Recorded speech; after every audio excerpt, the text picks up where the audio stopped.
point, it is time for some Tal'dorei shenanigans. We are here ready to ready to play, and we've got our crew together. Um, a day.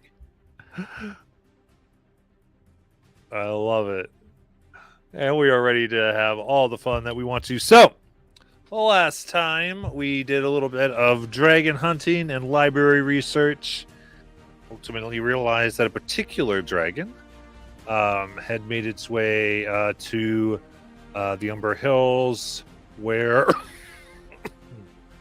Nala thinks that maybe there is some type of link to her own family's history. And so our crew got together horses and wagons and began making its way out of Syngorn, having gotten its mission and leaving whatever was occurring. And so the road to Syngorn leads west and then takes a northern edge out of the Verdant Expanse and upwards into Kaimal and the mountain areas beyond it. So it is definitely a few weeks travel. So I kind of want to check in on everybody and see how they're doing with this. So remember, you can go ahead and give some inspiration in chat. As you travel, yep. There is one interesting thing. 6 days after we leave Syngorn is when Ringar's carving awakens. Ooh. Okay. In that case, I would say you were just about to make it out of the forest when that can happen. Anything else we can catch up, as it's been nearly a week of the darkened forest paths of wildlife that stays pretty much away from the path, so it's pretty smooth traveling. And Rangar, you can tell us about your carving. Yeah. He does it. He's still not confident enough to attempt carving while in the middle of travel, like trying to read a book in a car or anything like that. So he only works on it at night when they've set up camp and he can stable himself and steady his hands. And it is, over the past month, it has just gotten, it was a solid chunk of, like it was a limb of a tree that has just gotten smaller and smaller and smaller. And then at one point it got broken into 2 parts. But he thought of how that might have been what was supposed to happen. And both pieces became smaller and smaller and smaller until one of them was about this big and the other was just slightly smaller. And on, let's see, it would be the 20th of Thunshir that evening, when he finally finishes the carving. The slightly larger one is a 1-to-1 replica of an acorn, and the slightly smaller one is the cap that goes on top of the acorn, and they fit together. Very cool. You said it awakens, or you finish it? I finish it at the same time that it awakens. Okay. I finally have it to where I think it's done, and it.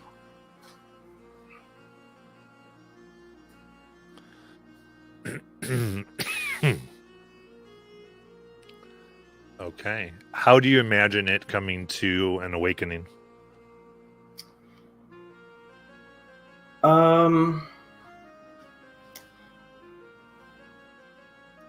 After finishing it and putting it together, it's just sitting in the palm of his hand, and he's just kind of studying it, the detail of it, because he tried to make it as detailed as he could. He wanted it to be very realism, like lifelike, in its design, and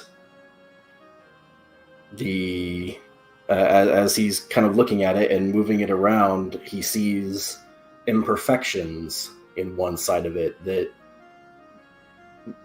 he rolls it across his hand, and he sees that there are indentations into it where there weren't. He didn't remember making that mistake. He didn't carve too deep there. But when he turns it just right, it kind of looks like a smiley face is just on the side of it, like intentionally 2 dots and then a line where a mouth would be, and it's kind of curious. And then it blinks. Yeah. And its eyes. Ah! Ah! Ah! Ah! Ah! What happened? What?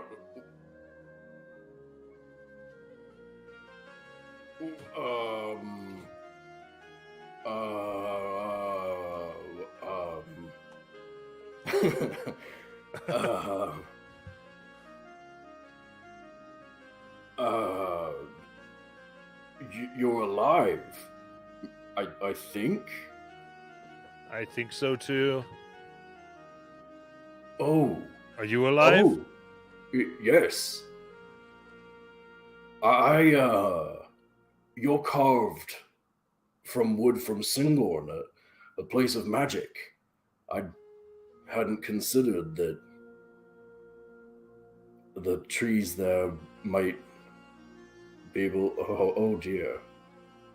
I thought it would be all right. I found the piece of wood on the ground. I didn't think it would still be connected to a living tree. Oh. So it was an accident? You were not an accident. The accident was removing you from your home, not carving you to the form you are. Hey, what's your name? Oh, I am Rengar Bandarokoa. So you're my mom, my dad? Oh, well, You carved me? I did. Oh, but I didn't. I imagine your parents are the tree that you came from. I suppose our relationship would be more like a teacher or mentor that shaped you into who you are now. Sayuri hears all this and Rengar, who are you talking to? The wood that I was carving, it's alive. You had a baby? Well, what? You have a child now. Yes. Hello, I'm Rengar's Wood. He mentors me.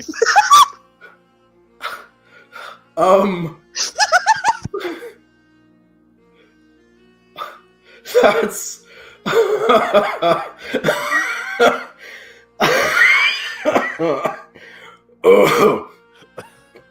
well, not quite right. Why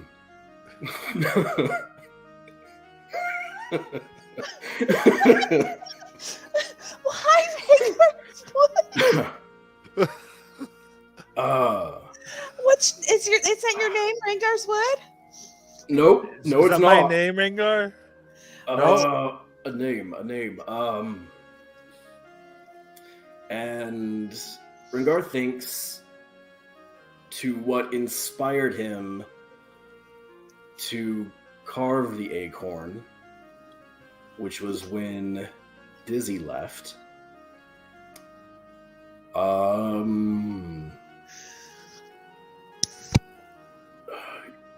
If it's all right with you, your name can be Honey Nut. So I'm Rhaegar's Wood is honey nut. yeah. Mm. Honey nuts.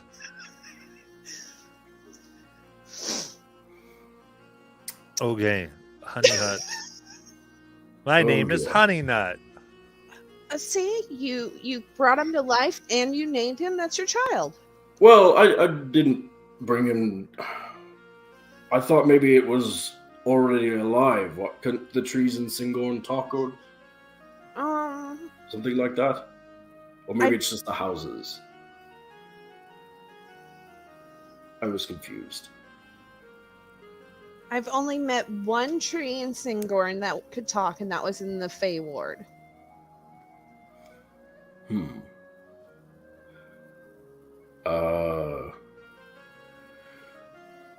Well, I hadn't considered that this would be able to talk as well. I probably should have.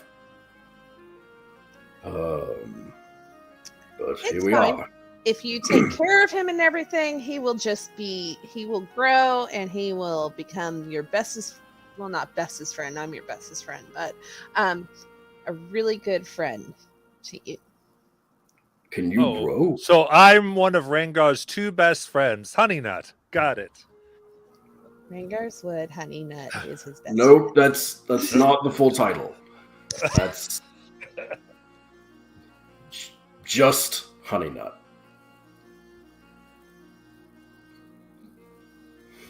I'm just Honey Nut. Okay. Honey Nut. Yes. And Okay. this is Syngorn. Hi, Honey Nut. Hey, Sayuri. Oh, and this is Bob Yuri. And he'll come out. This is my child. Cousins. Hey, Bob Yuri. Did Bob Yuri always have wings? Oh no, this new. He evolved. Oh. Congratulations. Thank you. And whenever we rest for the evening, Bob Yuri goes around, keeps an eye on things, make sure we aren't disturbed, I guess. Yeah. That's good. Who's going to go ahead and take first watch here? Rengar will, because he can't sleep now. He's like, what do I do? I'll help. I'll take the first half, so I'll take the first watch with Rhaegar and the second watch with somebody else. Okay. I'll take second. All right. And then let's see, Rengar, you don't have dark vision? I have like an Everlight rod thing. So it's up to you. How do you want to take watch? You want to use your Everlight to kind of shine into the distance, or you just stare out into the darkness? Yeah, I have the Rod of Endless Light that at least maybe I won't get snuck up on immediately in pitch black. He's looking one way, I'll look the other. All right. For the immediate thing there, then Rengar, you can make a perception check, and Sarah, make a perception check with disadvantage. That's bad. My passive is so much higher than that. For what I can see, I got a 22. Okay. Perception 8 plus 6. 14? Yeah, Okay. 14.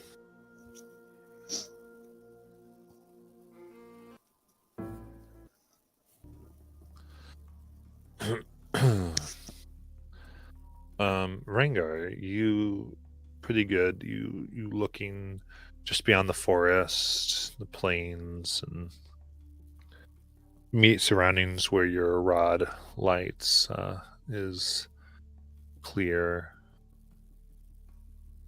Sayuri, you are able to make out in the woods like this green light that flickers like flame. It's outside of your 60 feet, and see some smoke rising from where it is.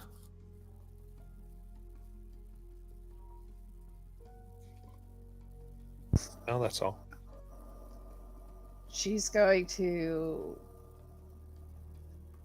change her senses to her sight and hearing to Bob Yuri. Hey, Bob Yuri. We're gonna fly over there. See that light? Let's go check that out. All right, yeah. I will let you know. Whew. Well, I'm with him in his mind. Right. Like, Yeah, you're. The two of you connect like, oh, you're in here again. Awesome. Let's go. Let's go. And you fly nearly silently through the trees. Of course, Baburi, when he has wings, cannot land, so he kind of keeps circling around. And keeping the eye here, you see a figure that's wearing a cloak, a traveler's cloak. The hood is down, revealing this silvered hair that seems to almost be shiny as it reflects the green flames. This woman, looking roughly maybe in her 30s or so, as she's mostly looking down and has a large pot over the green flame in which she's using to fill a few of these wooden bowls.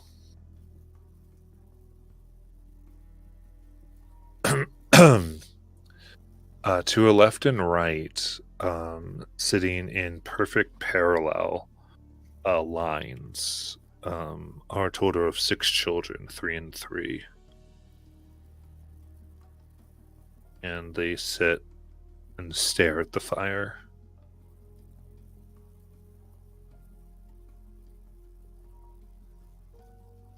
Are they at least breathing?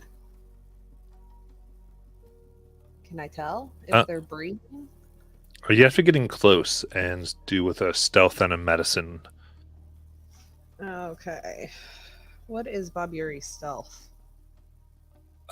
Stealth essentially would be a +5, and it would be a +1 to a medicine check. Okay. Would he, because it's shadow, would he be invisible to them? He has to get close enough to be within the light. Okay, +5 on stealth. Nat 20 for 25. And then a +1 to medicine. 6. 6. Babure, the shadow of nightmare. Moving, you feel it's almost like teleporting, but it's as though his essence comes undone, and you have the odd sensation of being able to see in every direction while he morphs around beams and particles of light, maintaining shadow, never being able to be seen. Because his stealth is basically dodging the particles of light that are around the fire. It's like moving in sense. between them. You feel this strange pulling sensation as he looks, and you look. It's if they're breathing, it's going to be very shallow, but they are sitting. And I would say you get at least that their eyes are kind of vacant. Like, it doesn't look that, I mean, they're staring at the fire, but their eyes aren't really moving. Okay. Of course, let's go back, and I'll go back to myself as Bob Yuri makes his way back, and I'll tell Rengar exactly what I saw.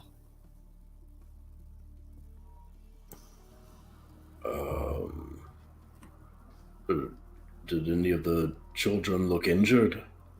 I couldn't tell. I mean, they looked kind of, I don't know, like just they were there but not. Is that like they were off in La La Land?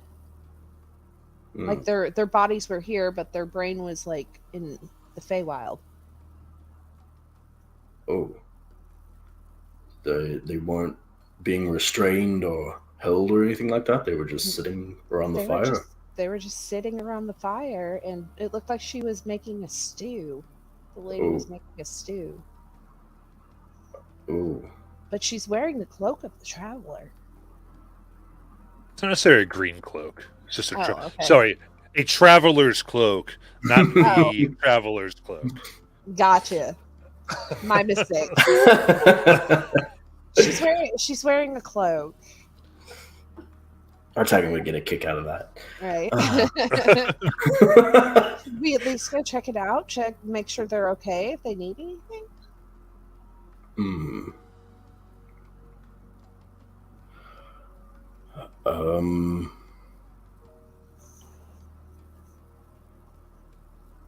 I suppose. Should we wake the others? Not yet. I'll leave Bob Yuri over here, and if we need anybody else, he can wake everybody else up. All right. I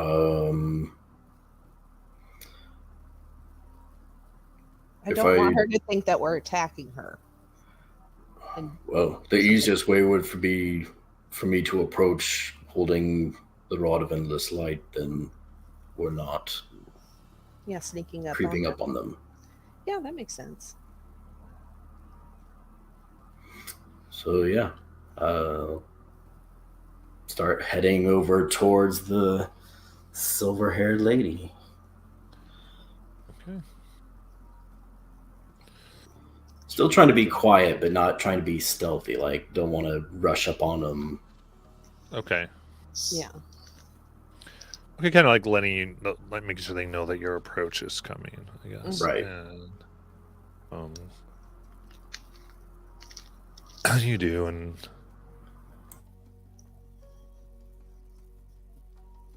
you see, as you approach, the flame, the light given off from the flame kind of goes to orange and yellow, regular kind of firelight. Does anything with the children change when that happens? You're not that close yet. It's just sort of like as you begin, like kind of making yourself known. It was almost an instant. Okay. Change. So when Bob Yuri went over there, it was still green. Yes. Okay. Actually, probably about the time when like kind of light starts to like come in and move, it changes, and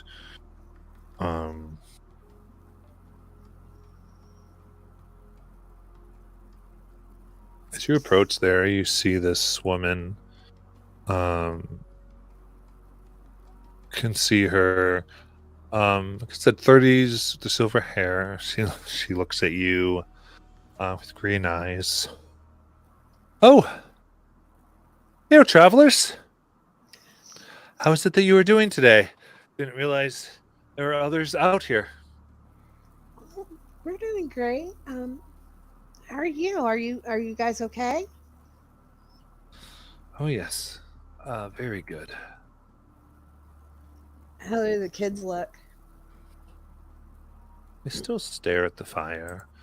She kind of sees you look at them and go, "Oh, they've had a rough day. A lot of traveling." Mhm. How does the stew smell? Make a perception check.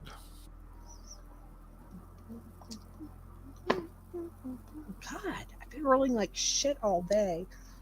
Except for that nat 20. Sorry. 16.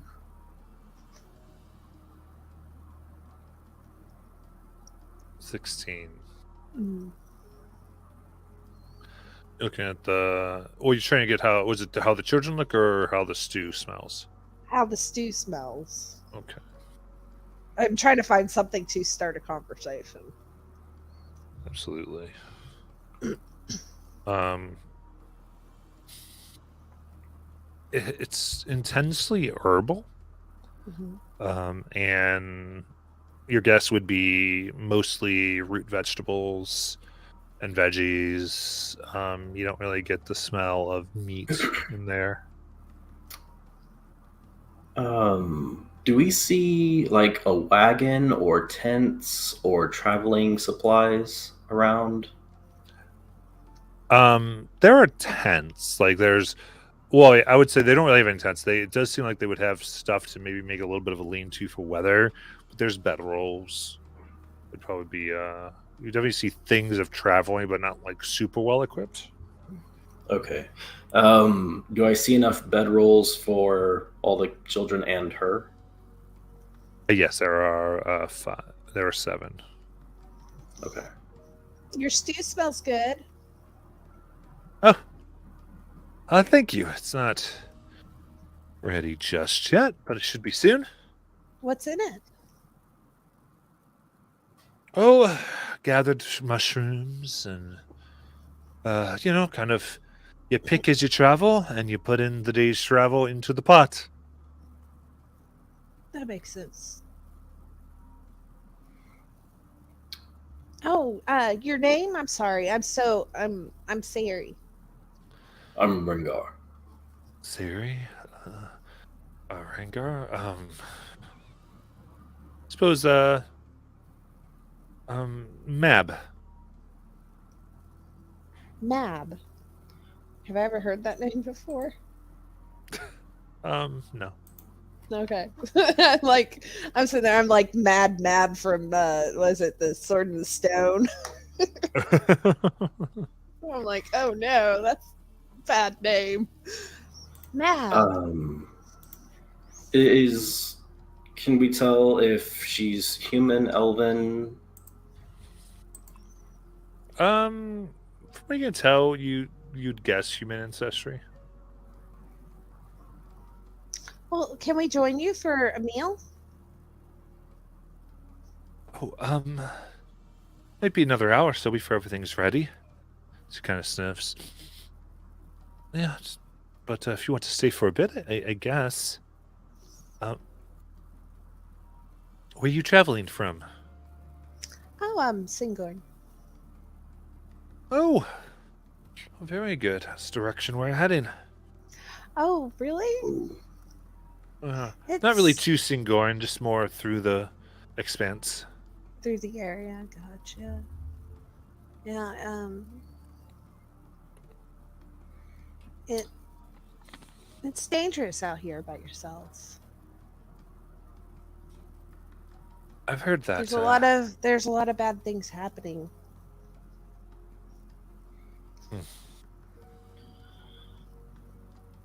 Really? What? Well, yes, there are many bad things happening in many places. Did something bad happen in Syngorn? Unfortunately. May I sit? Oh, sure. She'll sit next to one of the kids. Yeah, Rengar, go over to and so you said they were sitting in like rows of three, and I'll kind of sit in between. Like, were they on rows on either side of the Either side of the fire? fire, yeah. Yeah. Oh yeah, I'll take a spot that's Okay. between them on the opposite Yeah. side from the silver-haired one. Yeah, Rengar, this close, spending this much time here. You see that as they stare in their eyes, there's. You were sure it was just the fire before, but now you can tell there's almost like silver and gold reflected in eyes. Some are silvered, some are gold, and some almost look like they have gold or metal flecks in their skin.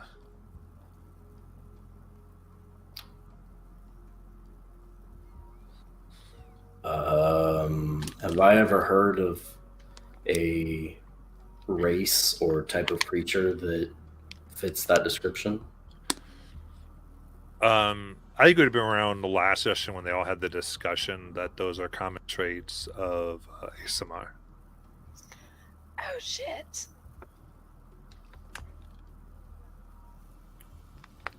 And now that we're closer, does she also have those traits?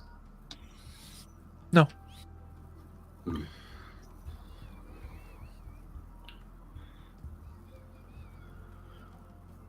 Huh.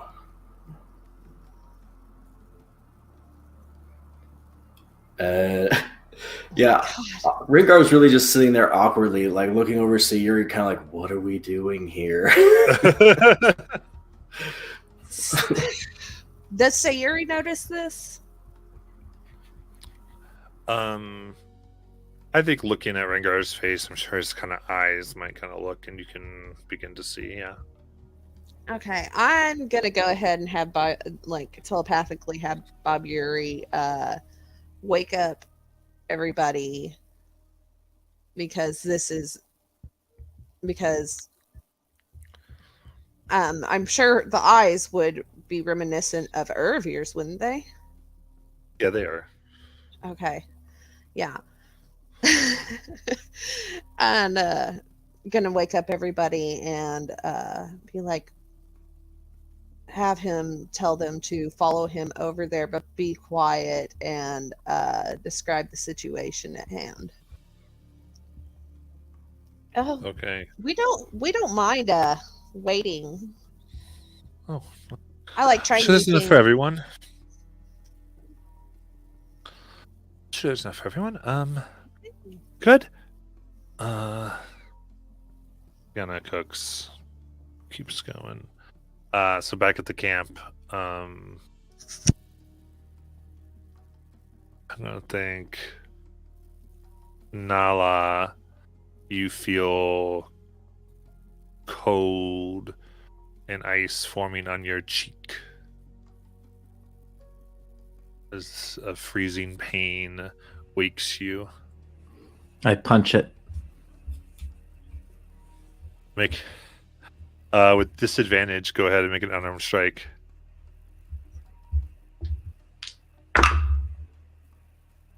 That is a dirty 20. Barbarian 20. immediately dies. Yeah. Oh, What's the God. damage of your punch? No.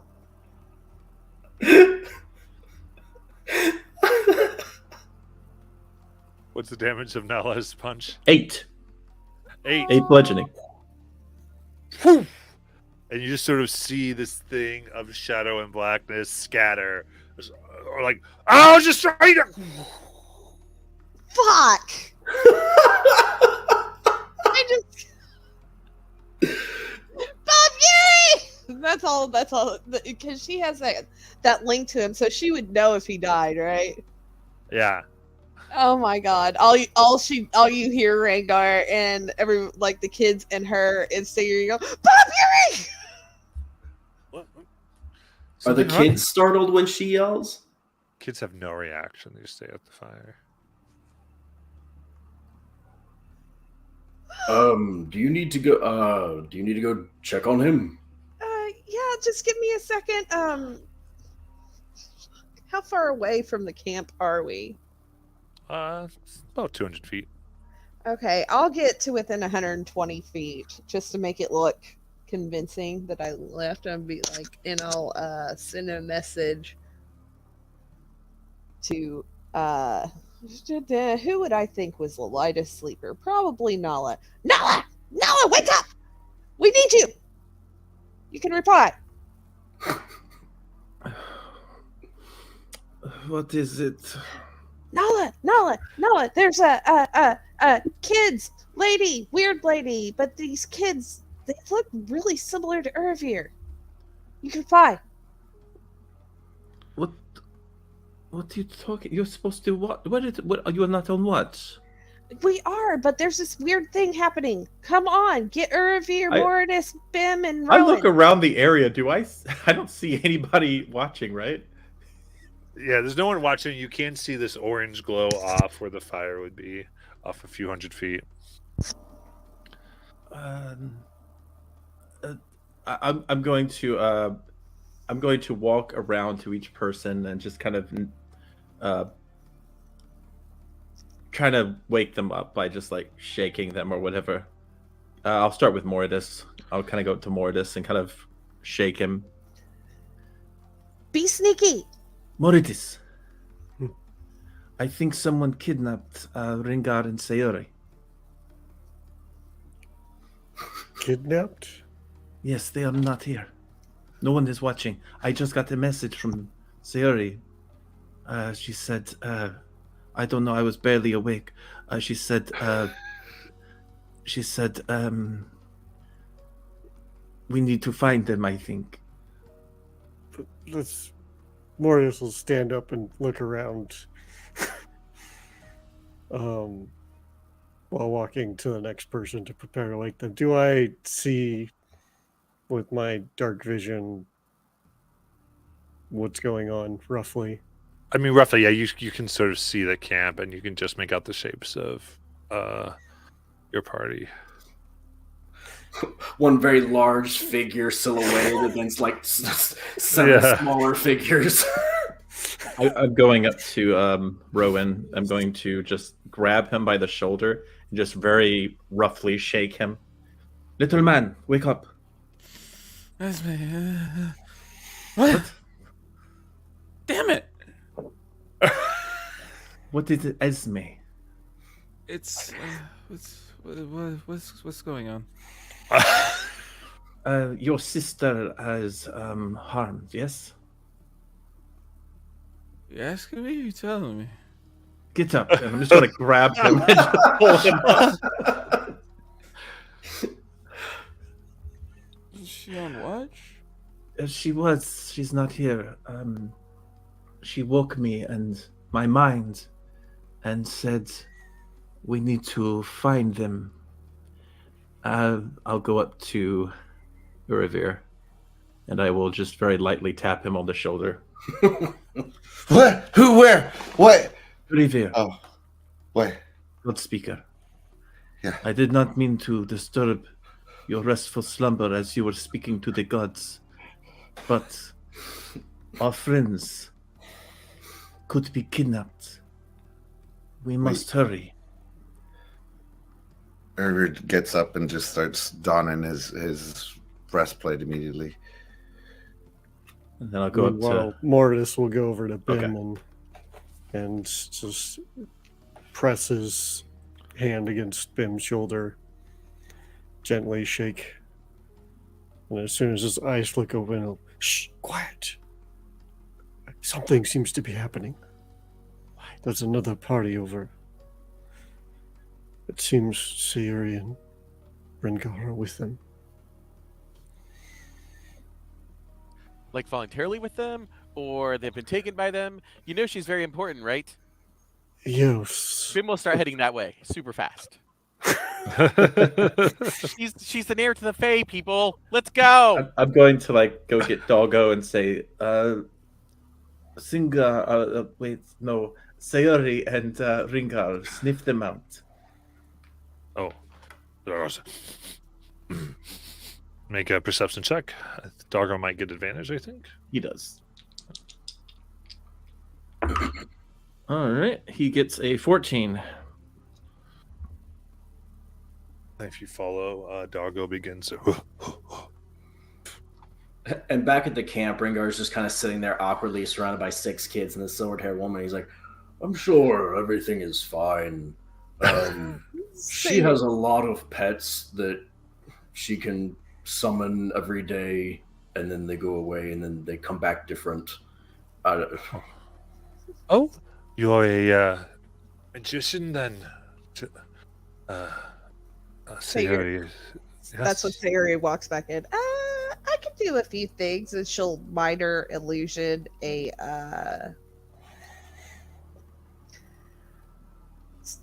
sakura blossoms falling. Nice. She goes, ooh, that is quite impressive. Oh, thank you. It reminds me of home. Yeah, I know. It's nice. And then she'll also minor illusion the scent of the cherry blossoms, the sakura around Rengar. Oh, yes. Like at this time, bursting from the forest is Doggo. Urgh! Oh, Doggo! There you are! They're like, oh my! And the woman like kind of takes her leader and points at her like, back, woof! No, he's not a wolf. I'll go over and hug him like he's a precious child. He's Doggo. He's fantastic. I'm sure the kids would love him. Oh, are the others awake?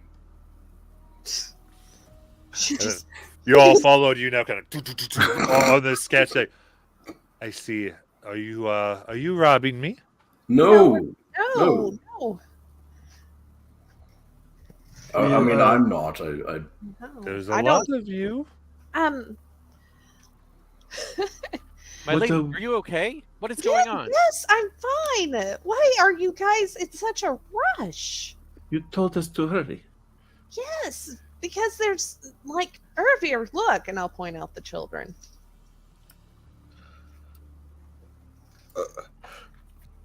Do I get any sense of connection or any presence of mind within them? Just seeing them so solemn and unmoving. Make a perception check. Perception. Huh. 9. Oh fuck. 9. You look, and you can't. No, there's no connection. They just all staring. You're not sure what's happening. But the woman, look, you see, like the woman clocks and acknowledges a revere.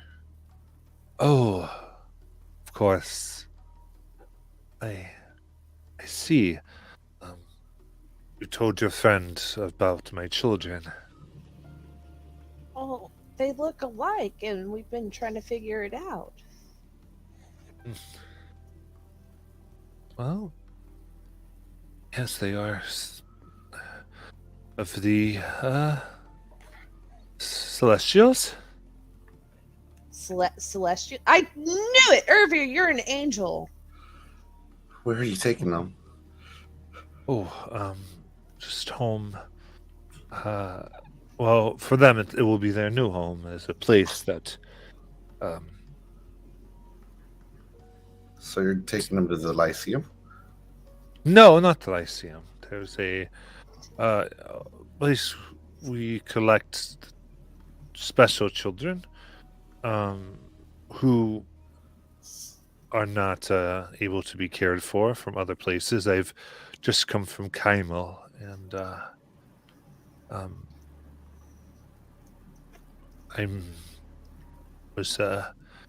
became their guardians, and are just taking them to be with the others. Can I What- insight check her? Sure. 18 total. 18.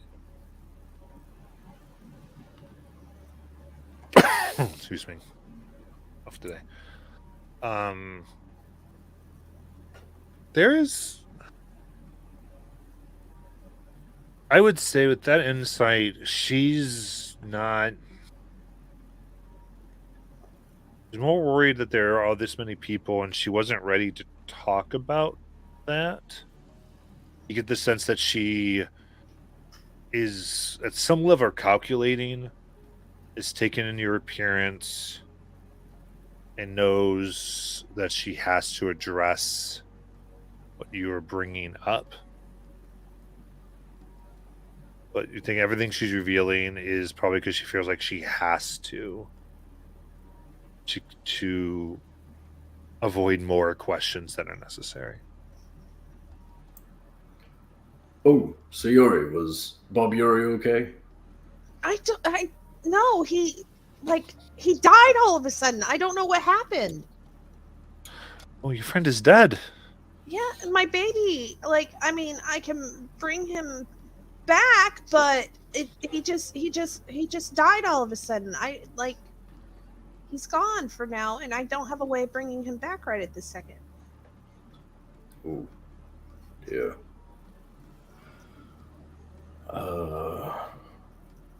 So something back at the camp killed him. Yeah. There was nothing there. We searched.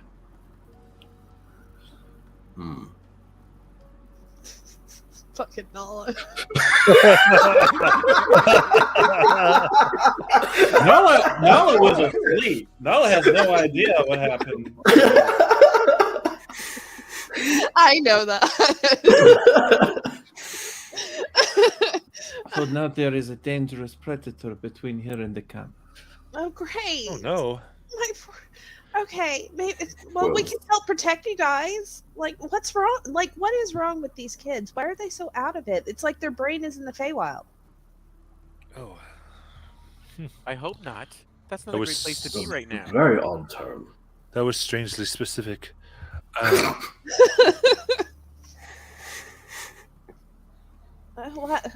What?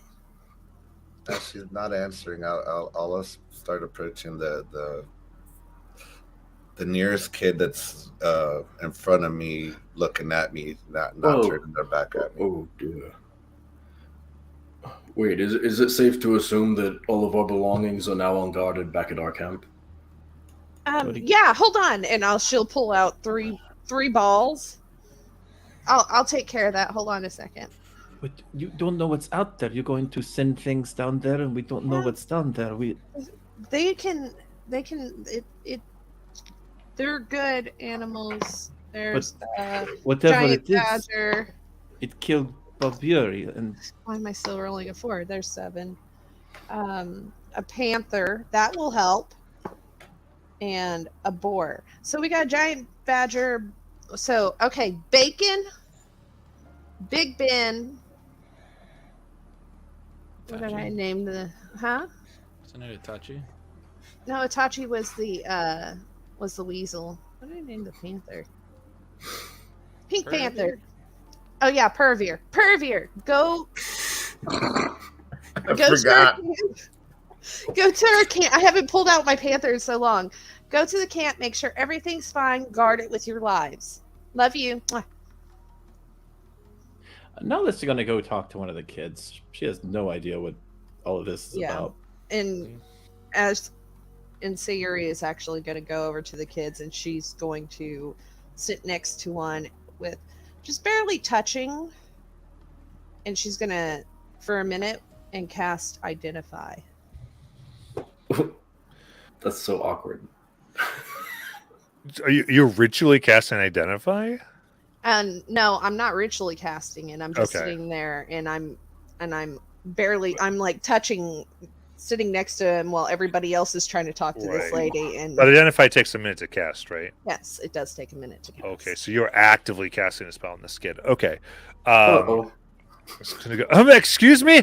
What are you doing? Could you Identify. do not cast magic on my charges, please? It's Identify. It'll just detect what's wrong with them. Right, but you've not talked to me. You're just approaching my children. You and haven't told us casting anything, spells. and I've asked, You've not asked. What I question have have you asked? what is wrong with them? Yeah, why didn't they react when the dog came in? Because kids really like dogs, and they've just sat there and stared at the fire, and that's weird. Okay, I will. First of all, they're different. I wouldn't say anything is wrong, but they're not wrong. Just in Kaimo, there has been an issue with, I believe, all the children. Many are like these poor souls, and it has been quite a strain on the community caring for them. And such Kaimo is, and the home I represent, we simply offered adoption for these particular ones. What home do you represent? We just call it the Sanctum. It's a place where children such as these can live and not be singled out. Children like these get singled out anywhere. What's that any different? And what's wrong with these kids? Why are they not reacting? And as I say that, I let my wings just spread up and my eyes just light up in silver flame. Oh. Well, there are adults, much like you, who guide them. And when I mean not singled out, they are mostly among other children who have been touched or are celestial. And where is this at near Syngorn? Oh, it's still a long ways travel. We just travel by there, in which we will grab the river.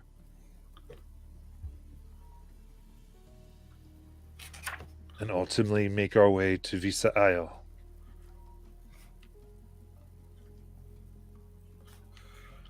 Visa Isle.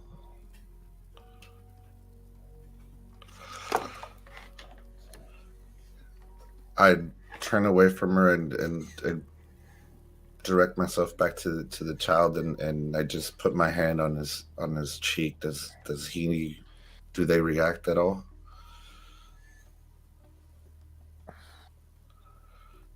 And the skin moves. There's sad. You put your hand on your cheek, and with the pressure, their head just kind of moves the direction in which your hand pushes. As you release your hand, the head just comes back to center. Slowly.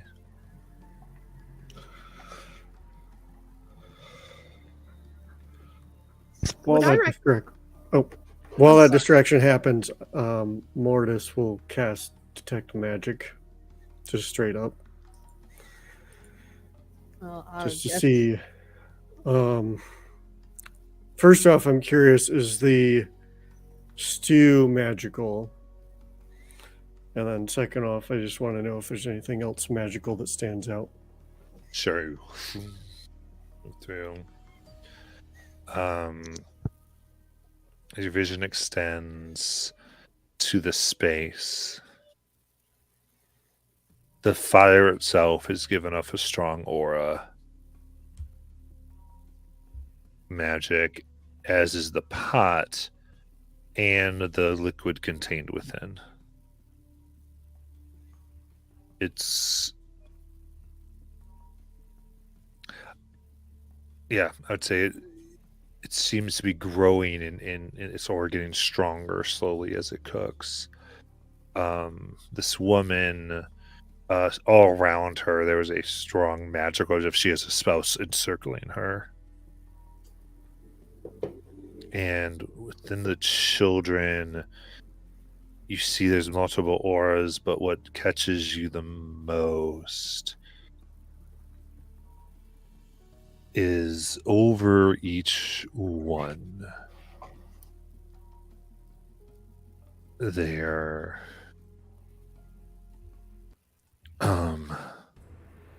there is these dark shadows, as if they have feet that rests on the shoulders.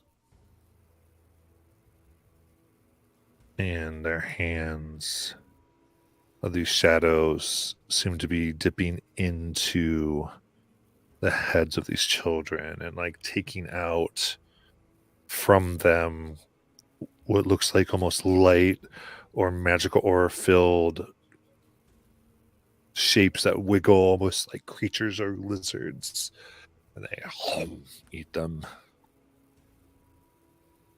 And they kind of looking around their heads as if seeking the next one to grab. But 6, one standing upon the shoulders of each child.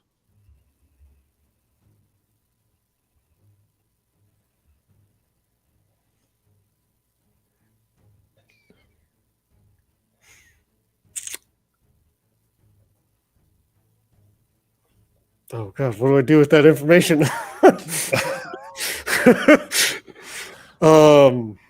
So when is the stew going to be ready? It really smells good. Soon, I think. Oh, delightful.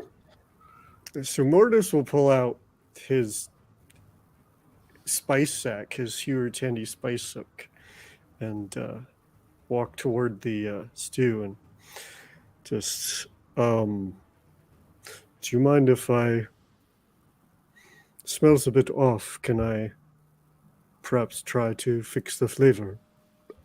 Oh, no. I'd rather you not. Just a family recipe. It's very precise. It's precisely for... we've learned it to give exactly to children like this. I mean, you might not like it, but then again, you did invite yourself here, so I guess sorry.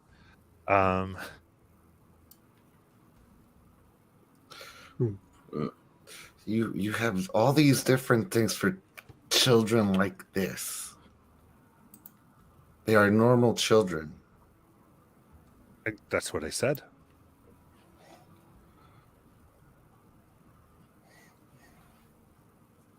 What are you not telling us? And as I just approach her, trying to intimidate her into just That getting all up often- in her face with the eyes Okay. just blaring. Make an intimidation check. Lost to D20. 15. 15. I don't... Listen, I don't know who all of you are. If I am being... I am one of vague, them. That is all you need to know. you are a person with a similar heritage. Yes. But you're not a child, and I'm assuming you are a wanted child. Was that incorrect? What do you mean a wanted child? That, unfortunately, when children do not look like their parents fully and look different, sometimes they are less wanted by those parents. Or they become willing to allow them to be raised by someone else. We find those who would rather not be raising these very special children. And if they are so willing, we take over where they left off. I was taken away from my mother before I was too young to even have a choice. Are you sure that maybe she didn't have a choice? It would help if I knew who to ask. Oh, I don't believe you were raised on Visa Isle, or you'd recognize it, I guess. But certainly, when the children ask, we let them know that situation, whatever it may be.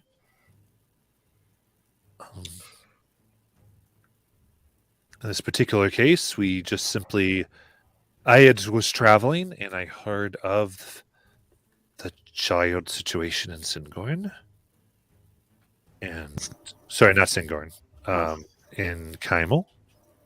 And I simply wanted to investigate and found those willing to lessen the burden on the whole city.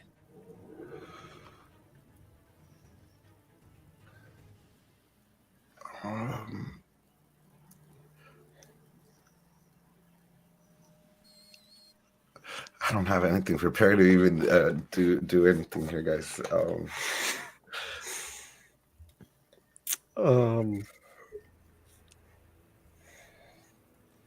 Lourdes will cast sleep on her.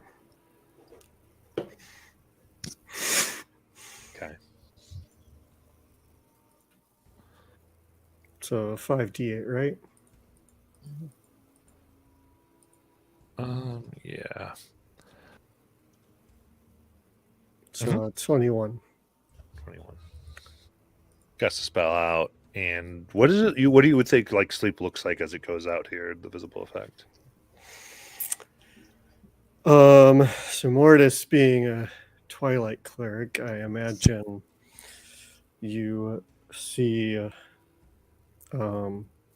just a ball of a dark sphere filled with pinpricks of light that go around and just weave back and forth in front of her face for a second, and then all of a sudden her eyes droop. See. If she falls asleep, assuming.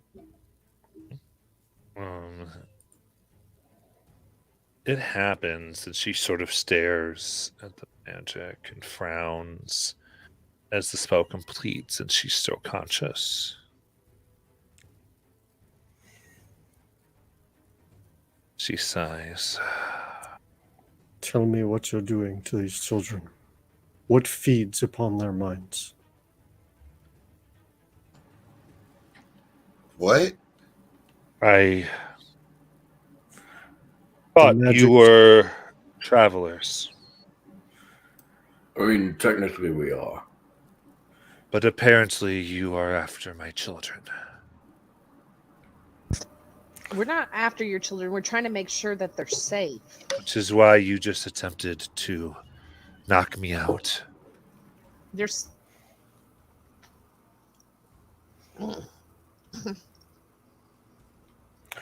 Tell me what magic feeds on them. I can see it. I am not sure, but This magic is not from you. you have till the count of 3 to leave my camp. You attempted to read my children. You seem to admit to spying on them, and now you've attacked me with magic. 1, 1, 2, 2, 3. 3. Roll for initiative. I feel like this is a great time for me to call my timeout. Okay. I didn't want to interrupt the story, and I was really loving what Yurvir and everybody was doing. But I was trying to do something earlier, and I did get cut off and kind of relegated to the background. Oh, sorry. So very, very, very I just sorry. wanted What's to up? bring that up because I need Yes, to call please. more timeouts. I learned that this week, and I just wanted to mention that. So just try to, as a group. What were you make trying to sure we do? don't- Because I think I missed I it. had a character moment where Nala was trying to talk to one of the kids, but it doesn't matter now because we're way past that. Oh, with the spell and everything, right? Because then they tried to do identify, and we Right. went from there, right? Yes. Okay. I'm let's so go for it. sorry. I'm so sorry, Jackie. Not a problem. I know it wasn't intentional. I just wanted to mention it. Otherwise, it's going to brew in my mind, and then I'll be Yeah. No, I think that's. You know what? Yeah. I want to make a little bit note of like some scene investigation terms.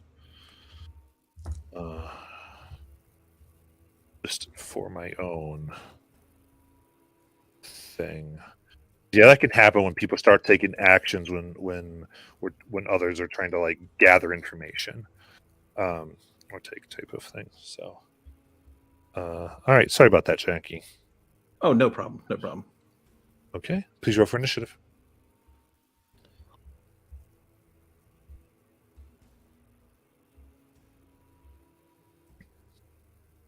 You got my like it's Jackie. I rolled a nat one on my initiative, so that's my penance. Fate says die, Sayuri.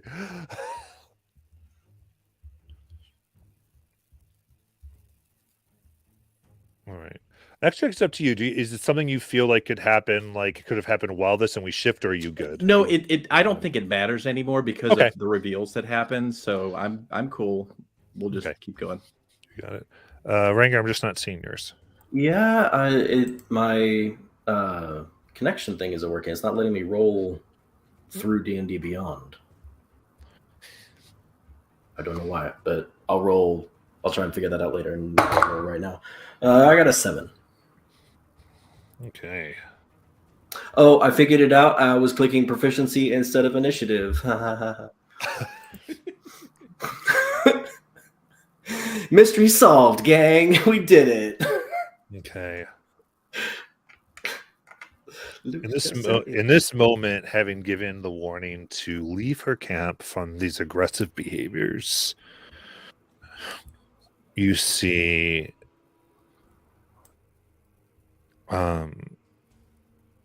immediately when she says 3, there is this multicolored light that bursts from her skin.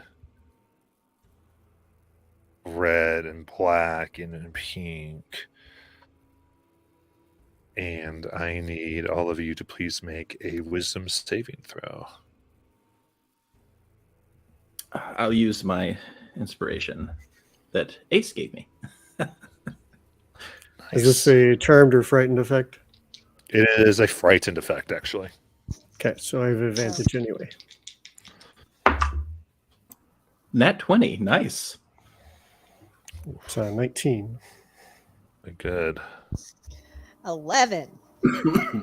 23.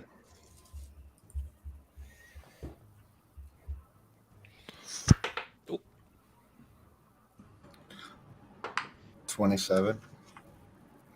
16. All right. Sounds like 7. Bim and Sayuri, you are frightened. Okay, so there's 7 inspo in chat. Is that what I'm? I took one, so I think that one was for everybody. All right, I'll take one. Okay, I'll grab one.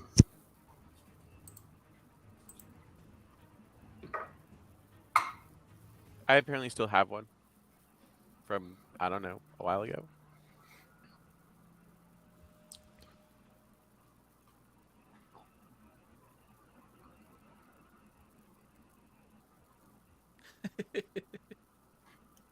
Okay. I'm sorry, I was talking to Ace. Frightened is Bim and Sayuri.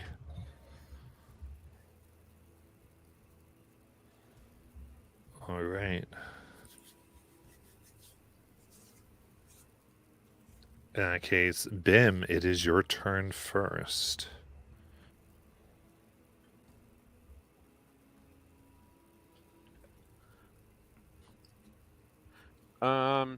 Guys, we're attacking this time. There's not going to be moral quandaries later, right? And that'll actually be Bim's action.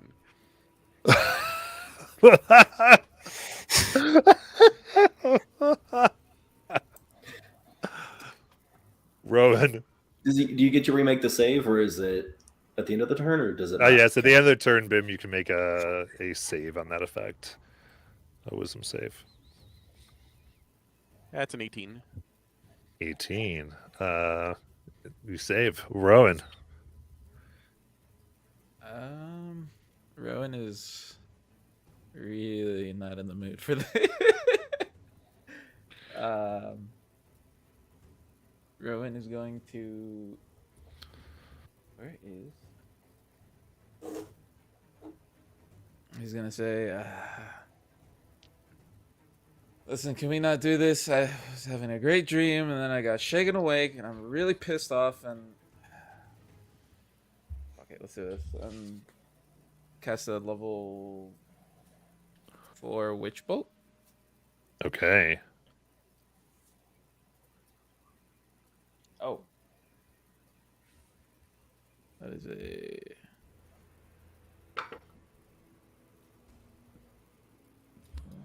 19 to hit. 19 will hit. 4d12. Wow. 12, 4, 16, 4, 18, and 4, 22. Okay, and that's 22 lightning. Yes. Okay. It goes back and she takes one step. So you were here to harm me and them. And you see that did not do nearly as much as it should have.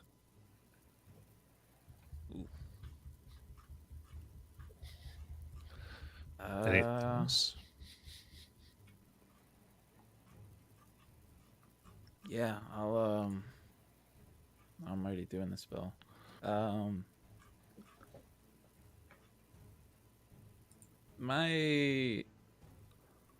I can't share an arcane focus for both classes, can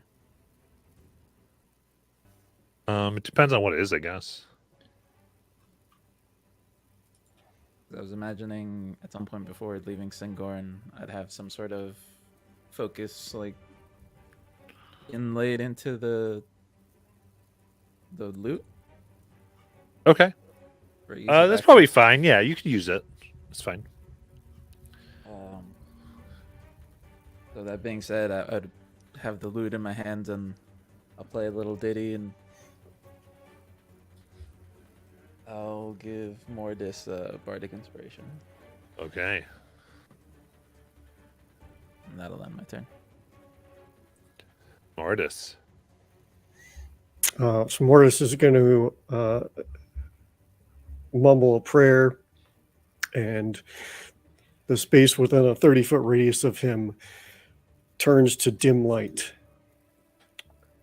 as he activates his Twilight Sanctuary effect. Okay.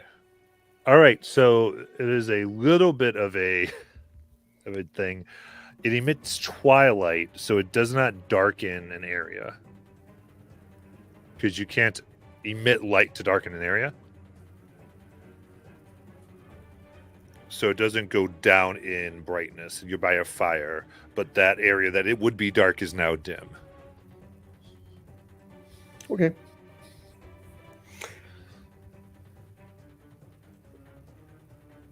Yeah. I'm going to activate it anyway. For its other effects. Sure. Because that was the point of it anyway. I think I mentioned it in case you do it in like bright sunlight for some reason. Yeah. Would you like to do it? Anything else? So that's my action. Don't have a lot I can do with the bonus action other than patient defense. I will go stand. Let's see. Siri is okay. Siri's there. Children are there. Trying to identify the big bad. Where's the big bad? In front of Uravir. Okay, that's the big bad. Got it. Cool. Yeah, I'll say where I am. That'll be my turn. Okay. Uravir.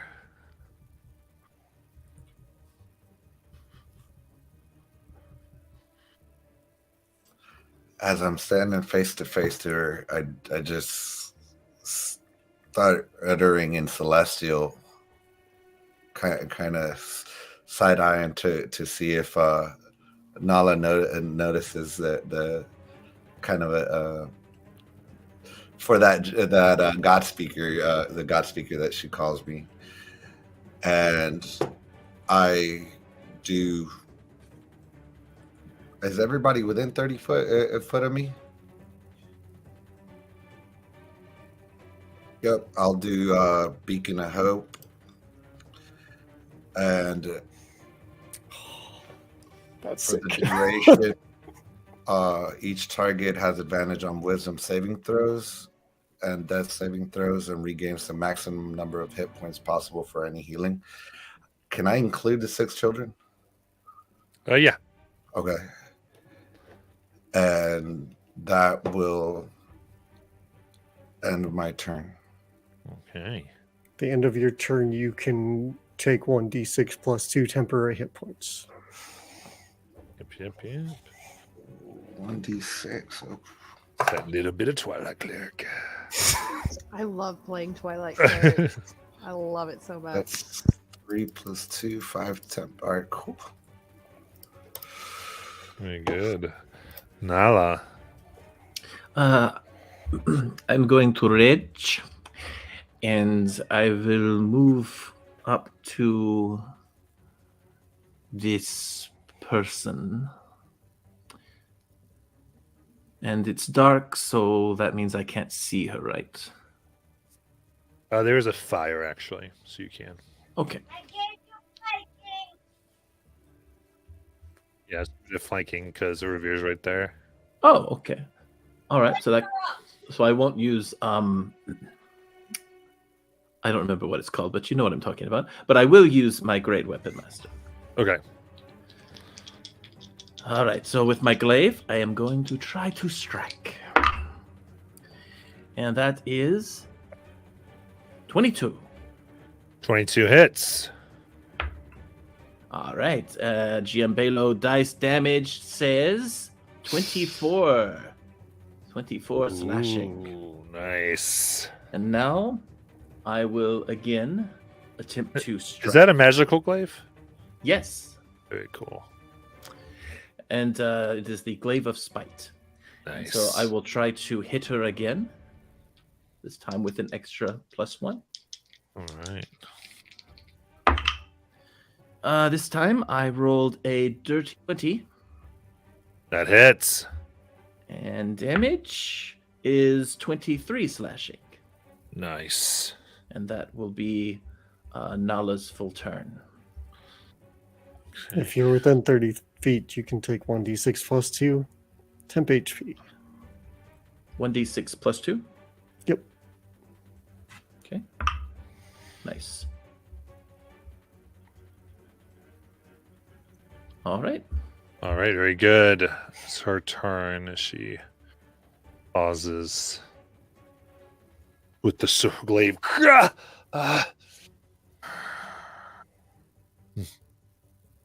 You obviously have never been a mother, that you would attack one taking care of children.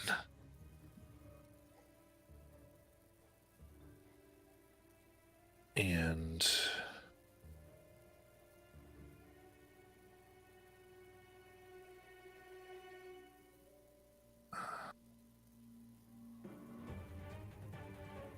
she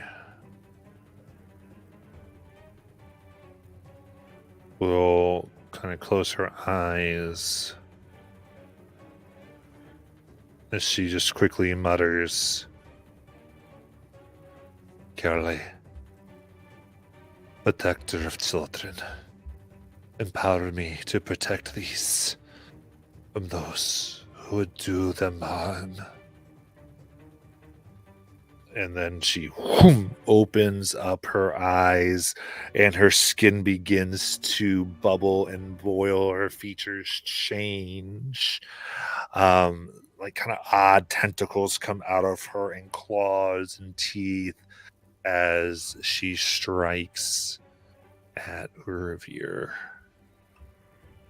Her mouth opens wide as now there are teeth.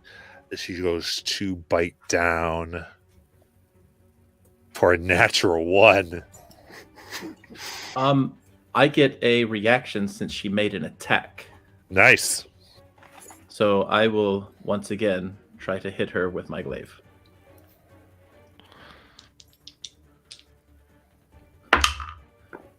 Not very good. That's a 9 to hit. Yeah, that just kind of sticks in this new form as the flesh is melted away. There's almost like a layer of bone around her back that just sparks off as she looks down, and like bits of claw form on her tentacle as she tries to wrap it around Urvir for a 29 to hit. Just hits. Silvery Bobs! Okay. You're not a mom. You're destroying these kids' minds. Okay. All right, Silvery Barbs. That's a 27 to hit. Fuck. And that will be 19 slashing damage as they take it again. Natural 1.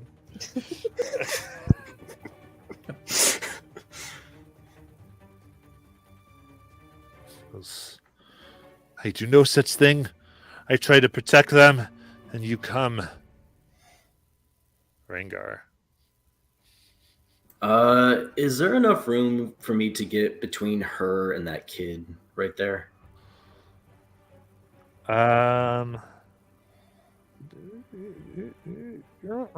Looks like it. Yeah.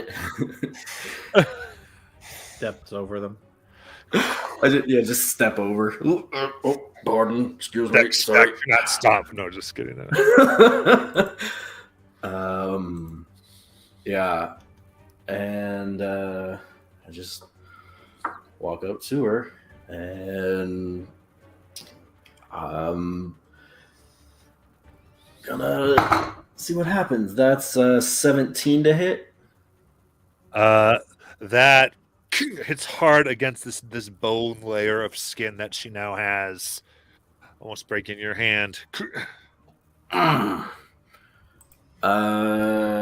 then I'm gonna try and punch not that place. Yeah. That's a 10. This ends up just skinning off because you're trying to find a new area. Can't get a direct hit. Yeah, we're gonna flurry of blows. Try and sweep the leg, Johnny. And oh god, that's an 11. This went real bad. Put her in a body bag. Yeah. And that doesn't work. And I guess we'll find out. For my 4th, I'm gonna reach over and hit a pressure point on Urvir. Does Beacon of Hope affect Hand of Healing? It's all healing. Yes. Then it's just 9. Just out of curiosity, does Beacon of Hope affect temp HP healing? No, because it's not healing. You don't. Okay, that's what I thought. Gain 10 That's what I HP. thought. You don't heal 10. Before that, I took damage, right? I need to do concentration. Yes. Which is con, because the Warcaster gives me advantage.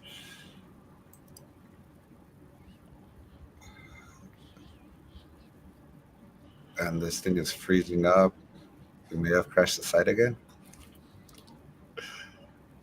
20 for the con save. Very good. Yeah. 9 healing as the adrenaline kind of surges through you. And yeah, that's gonna be my turn. Okay, Siri. Shadows are going to start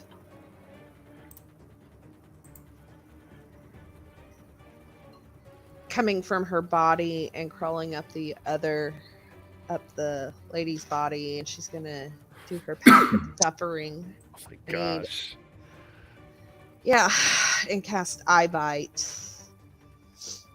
All right. And I need a 20 wisdom. Wisdom. That is a dirty 20. Oh, wow. Rowan, do you not have a silvery barbs? Oh, I was muted. Who did you give your advantage to, Siri? Oh, who's next? Whoever's next. I don't know who's after. It'd be Bim is next. Okay. Okay, so then it's going to end up taking a 17 for the wisdom save. All right, that's awesome. So now it has disadvantage. It's sickened. It has disadvantage on attack rolls and ability checks. Okay. And I take 10, 15, 19, 22 damage.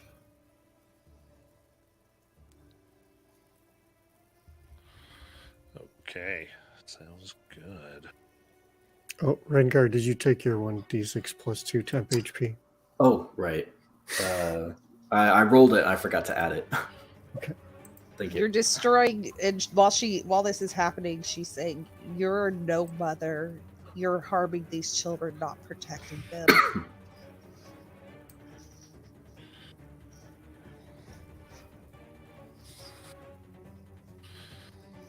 Okay. At the end of that, she breathes for a moment. She will look at all this, feel this hitting her. Children, I will need you to help me. Oh shit.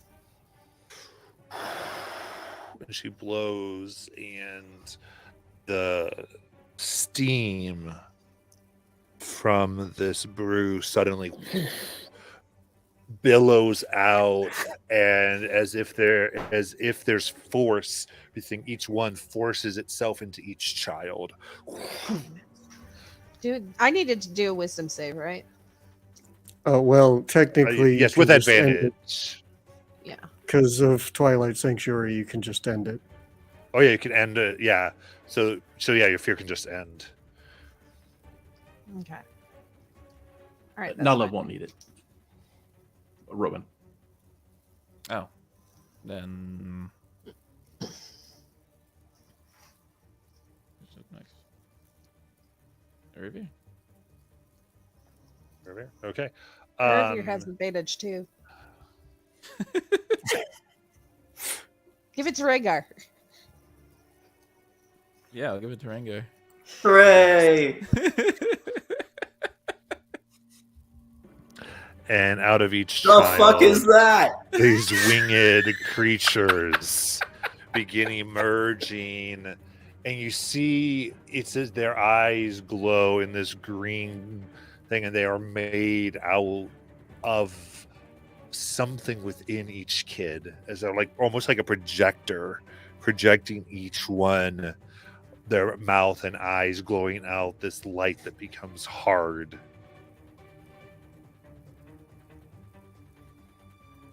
Bim, it's your turn.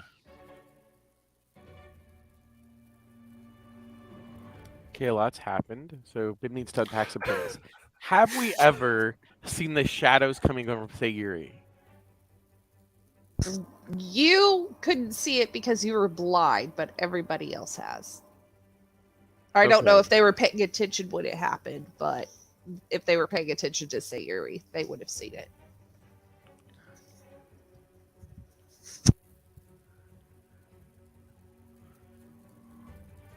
You...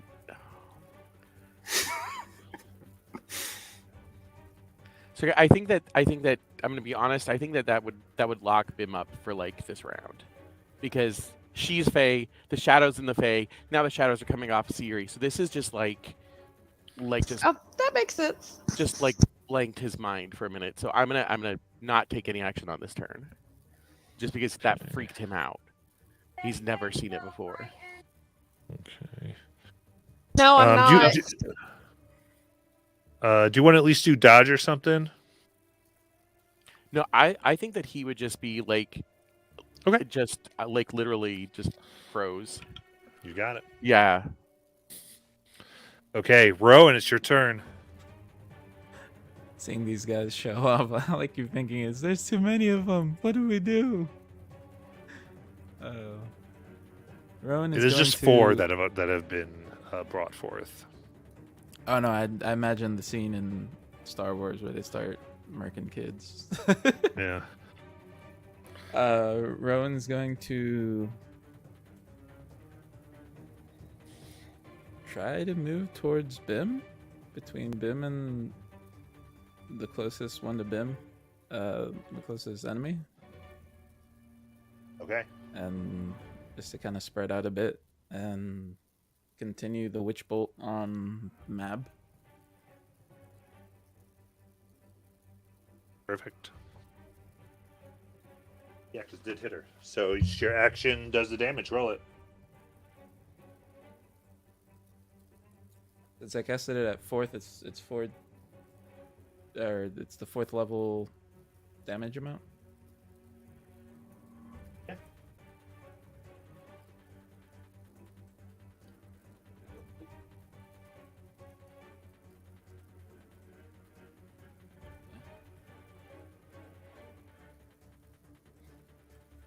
$15. Okay. So again, her body starts to disperse that around, not dealing as much. Anything else? You do get 1d6 plus 2 temp HP. So does Bim, by the way.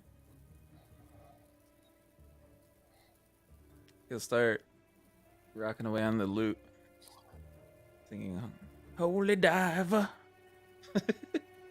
you've been gone too long in the midnight sea," and we'll give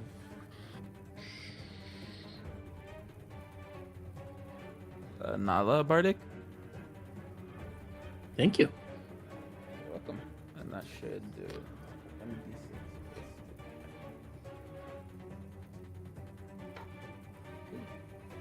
Okay.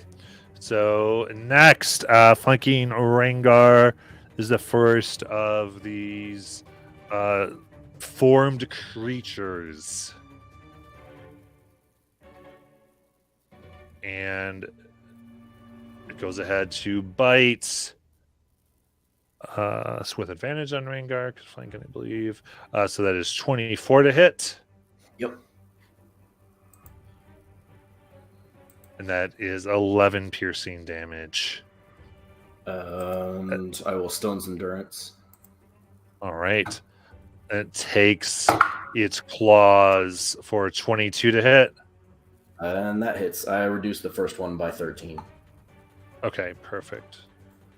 That'd be So 0 we for the dropped first that one. All right.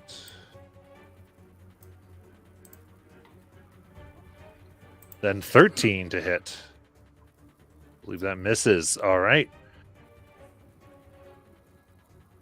So give your advantage out. And then Mortis. So Mortis is going to run over to the pot and kick it over. That is the first thing he does. I don't know if that takes an action or not.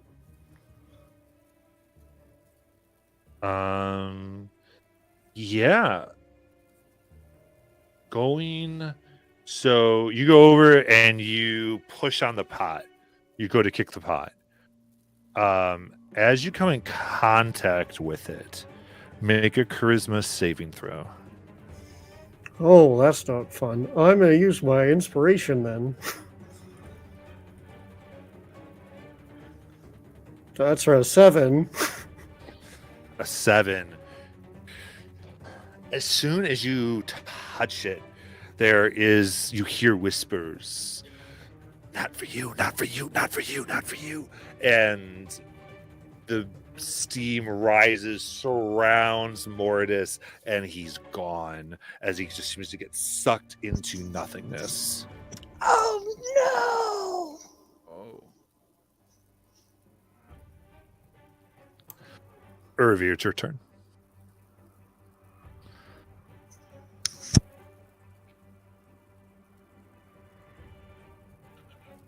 Okay.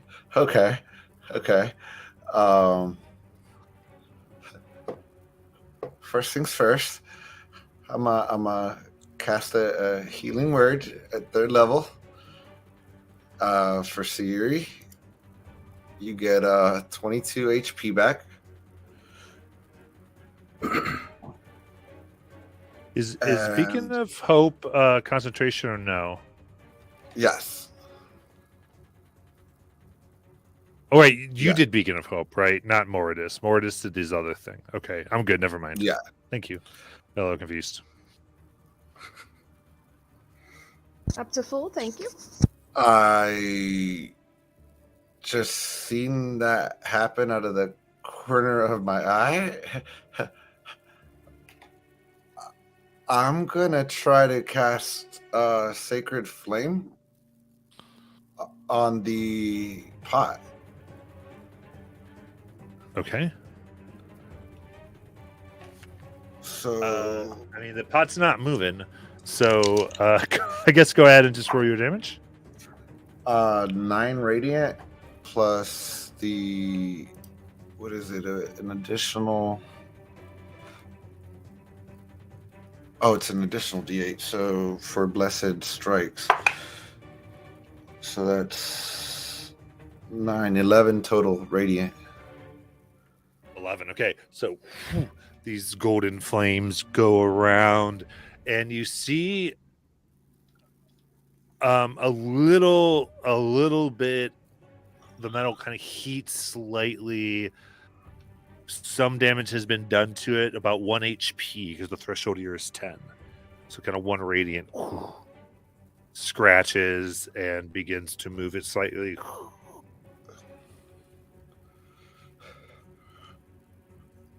Guys, where did Mortis go?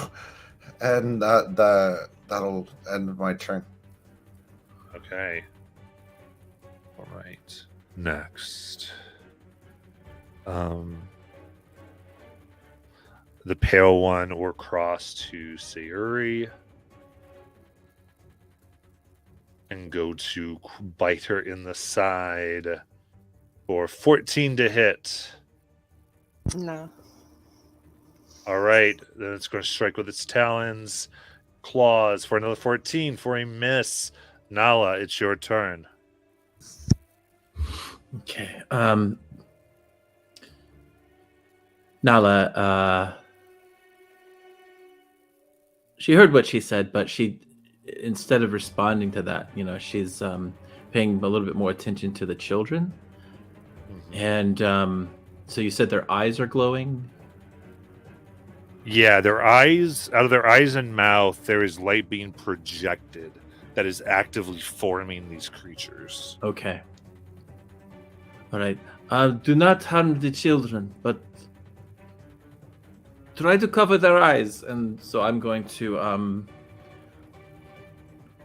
swing with my great weapon master at the lady in front of me.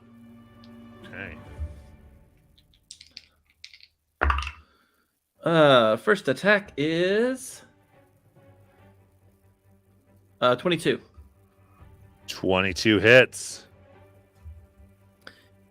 Damage on that one is a 23 slashing. I will take a second attack. Nat 20.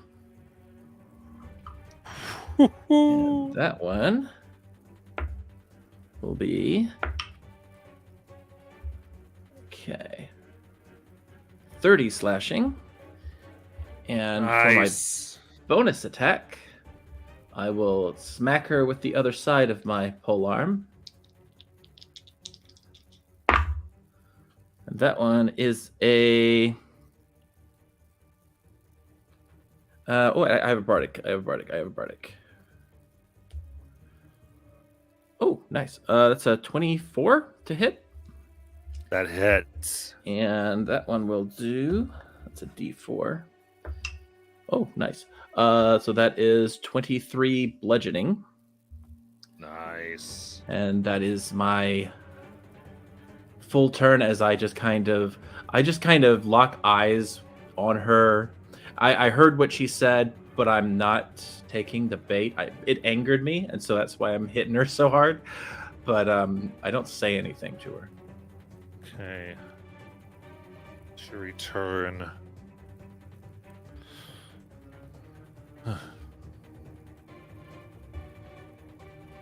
Then what happens next is your doing. She cocks her head, and there is the smell of black licorice, and then ozone as she seems to float into space and vanish. Hmm. In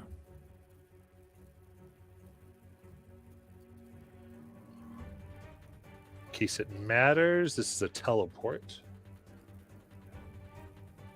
So no opportunity attacks. Right. And I don't think any of us have a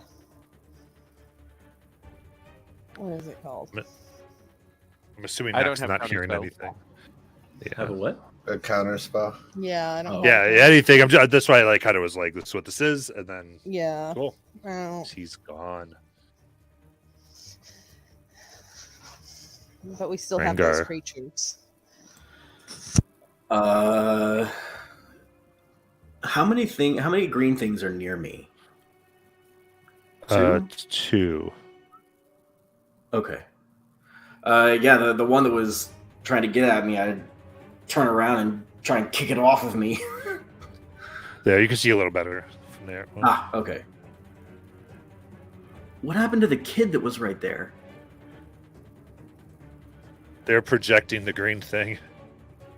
Oh, okay. I see. All right.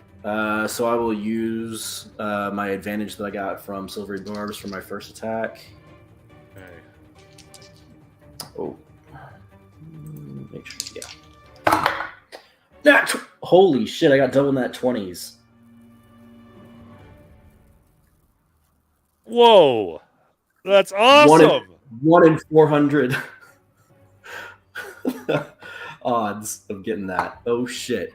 A lot of fun things happen when I do that, because it's Hand of Harm. So, well, I'll start. So the base damage doubled is 9 bludgeoning, and spend a key point to roll additional from my wraps. I get an additional monk die, which is doubled because of the nat 20. There's another 2d6. Nice. And that's another 6. It's a specific kind of damn. I think it's necrotic. Let me double check. Okay. Because it takes not that psychic damage from that. It's 6 psychic damage, and it has to make a wisdom saving throw. Okay. The DC is 15, I believe. Yes. Got 15. It got a 15? Yeah. Okay. And then it was a nat 20, so my wild magic goes off. Ooh, okay. Roll that D100. And all right. Shoot, where did mine? Okay. There's gotta be one of them. Some here. There it is. All right. That is a 14. 14. Here.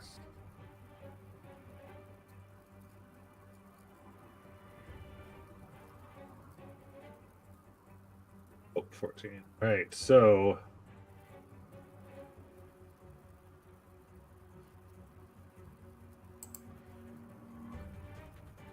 Okay, perfect. All right.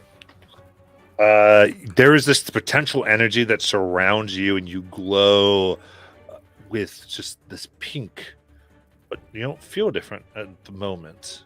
Anything else? Yeah, I still hit him with Hand of Harm, so it's another 2d6. That is 9 necrotic, and they are poisoned until the end of their next turn. All right. These do not deal in poison because they are creatures of light, but you do damage them. Okay, stunning strike. You got it. I think it's con 15. Dirty 20. Oof. All right. So that was my first hit. All right.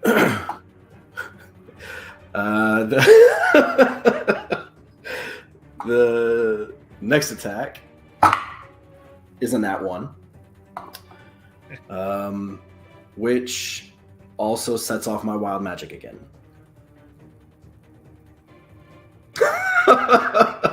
Oh my Pretty goodness, sure. Okay. Yeah. It All does. right. The other, yeah, it sets off the other direction. Yeah. So roll D100. That is a 26. 26. Okay.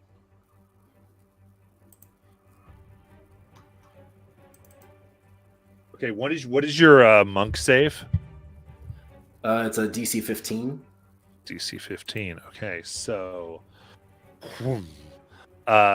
there is a beautiful pattern that comes around all around Ringar. And I need everybody to go ahead and make a wisdom saving throw. Which you have advantage on. Oh, wait, no, you don't, because Mortis is gone. Oh, no. You got advantage because of Beacon of Yeah, Hope. because of Beacon. Oh, is that what it was? It's Durvir, yeah. Oh, good. Now, Okay. am I right? Did you beacon the children, right? Yes. Oh, yeah, I did. Yeah. Oh no. I did beacon the children. What? Oh, So it's a straight no. roll, right? No, the children also have advantage on wisdom saves. Yeah, so the children just also get advantage. Oh, okay. Yeah. That's all I was saying. 22 for Bim. Oh, that 20. I got a. What is that? I don't know. Wisdom. Bim would still do it. Because Bim, you got it. Yeah, no, I got a 22. Someone said, what did we do for Bim? I didn't know what happened. No, I said Anyway, I got Bim confused. got a 22 is what I said. Oh, sorry about that. That's right. I was and I had said I don't. What do I have? So it might have been like mixed up in there, like paths crossed. Yeah. Mine's a 20. 18. Okay. 22. Do I need to make that save? Yes. Okay. All right. So the DC here is the 15. So I'm assuming I don't need to make the save correct. Sorry. because Yes. I'm totally elsewhere. So I got a 17. Okay. All right. Everyone seems to be unaffected by this. Very good. Oh, that was lucky. Now I have my bonus action. Yes. To flurry of blows and see what happens. The first one, I'm going to heal Urvir for 9 again. And then the second one against this creature. Oh, 24. 24 hits. All right, so it takes, and now, because my natural 20 earlier, I get an additional D4 to my damage. Oh, that's terrible. That's the worst it could be. 5 bludgeoning. Okay. And that's my turn. Very good. Ringer, you're facing this Nala. Your attention and concern over the children, and with your passive perception, you are seeing the child that's projecting this. And as you're watching blow after blow hitting this thing, it is as though there are bolts of energy that rocket from this creature down this projected light into the body of the child. And the child convulses with each and every blow. Yeah, I just yell, stop attacking those things. Cover their eyes. You're hurting the children. Okay. In the meantime, this one will attack back. Right to Rengar. That is 16. Rengar's 18, so it's going to miss. Yep. It tries to bite, then a few talons coming at you with a miss and a miss. Just trying to get you.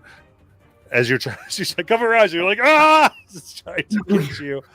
And Siri.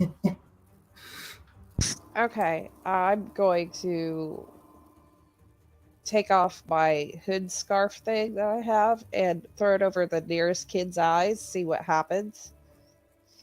Okay.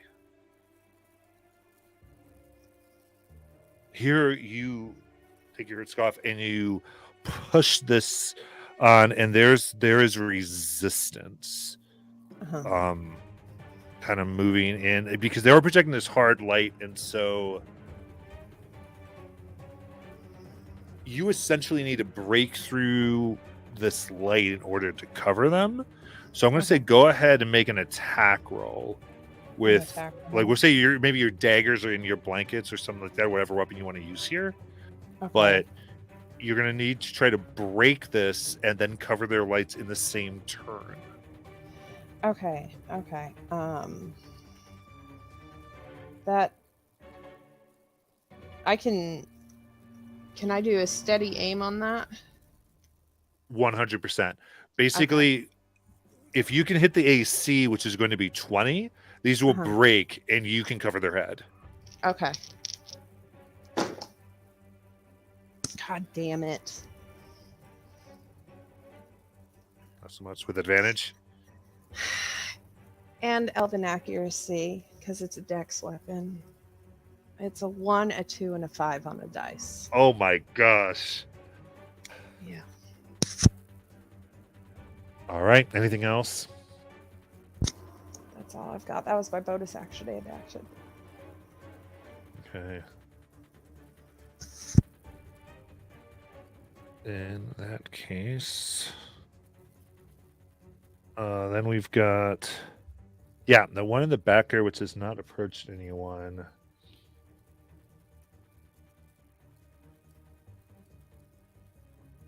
I think here, we'll go ahead and go for Rengar because he's the other one hurting. So we'll do some attacks on Rengar as it goes to bite with a natural 20. Silvery barbs it. You got it. Stop, we don't want to hurt you. 16. The talons. Yep, all the rest misses. Whoever's next has a advantage. Bim. Okay. You still have advantage, right? Yeah, I still have advantage. Yep. Okay. Who does not have advantage? I'm sorry. Okay. It's okay. Whoever needs to have advantage, give it to them. We do need to take our break, and then we'll be back to finish what's going on. See you then.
right. So back.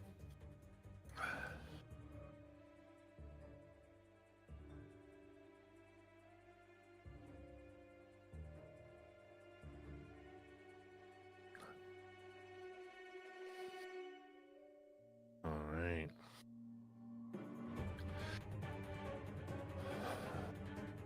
All right, so Bim, it is your turn. Okay. I have no roleplay reasons not to take an action this turn, so hearing what Nala said and seeing what Sayuri did, Bim will try to move to one of the other children and try and break the light and then cover their eyes with his cloak as well. Okay. And so, my understanding, right, is we have to try and break that connection between the two things, right? Between the kids and the creature. Yeah, so ultimately you're making an attack roll, yeah. Okay. So... And I have advantage on this because reasons. And I'm going to use my new GM Balo dice and see if they work better tonight than they did last Here we night. go!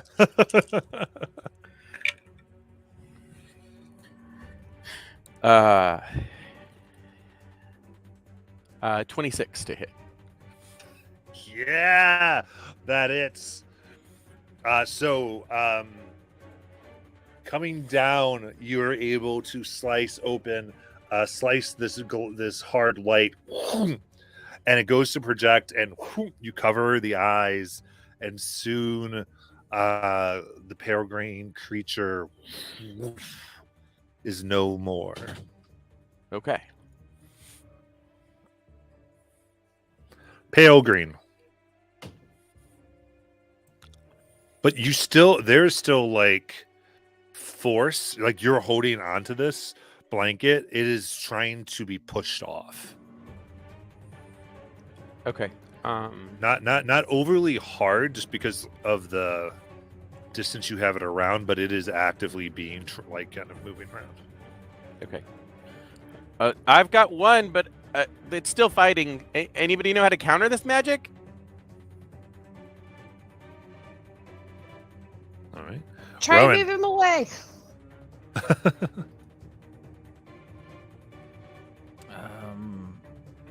Kind of seeing what everyone's doing. Rowan's gonna, if he can, approach the nearest child. Okay. And follow suit, strike the light with his rapier. Got it. And I'm gonna burn my inspo for this.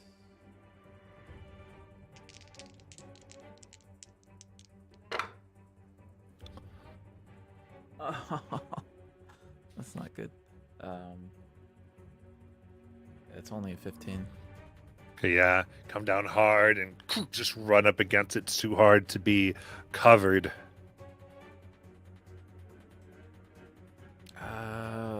Rowan's just gonna stand by. Okay.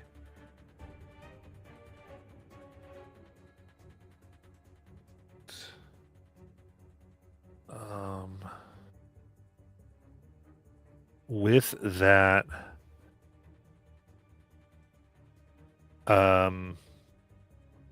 see, I'm looking, the creature more to the left there is going to cross over to Rowan, who is attempting to destroy the source by which it's being projected, and will attack as it goes to bite hard for 16. That's my armor class. All right. That'll be 12 piercing damage as it gets deep where your rib is and goes to take its claw to open up the hole for 24 to hit.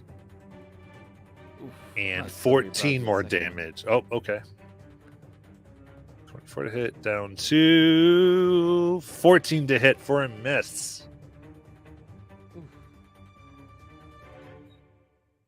Right. And then Mordus.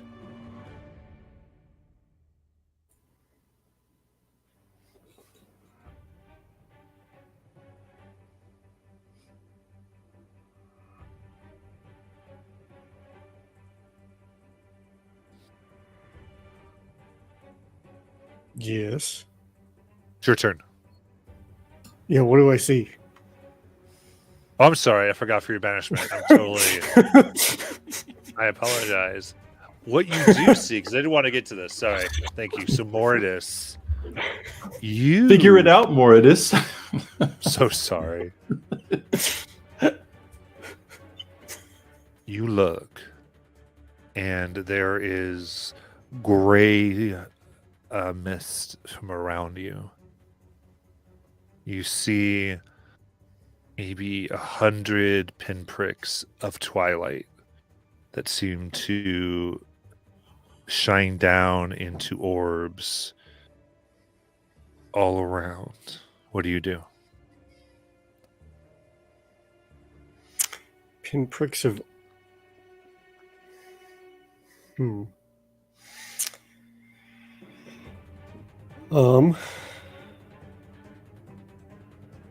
think I would probably approach one of these pinpricks of orbs. And as I do, I would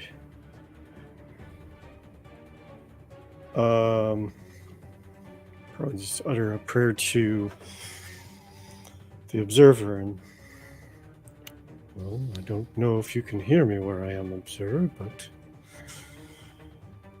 guidance would certainly should be appreciated. Right. Make a wisdom check. Oh, where'd my character sheet go? Did I close that window? 1 second. Wisdom check.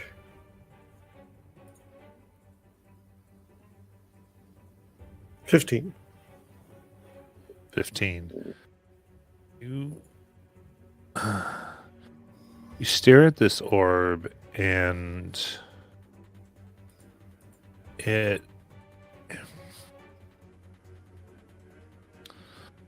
as you look into it, you see this young girl, maybe 6 years old, maybe of dwarven ancestry as you look at her.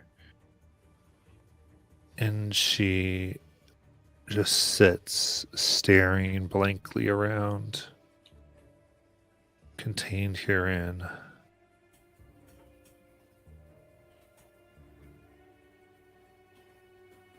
And then, as you begin to wonder what that is, smoke and mist kind of fill, and you're unable to see into it more, as if this was opened for you to give you a brief glimpse of what is happening. Urvir, it is your turn.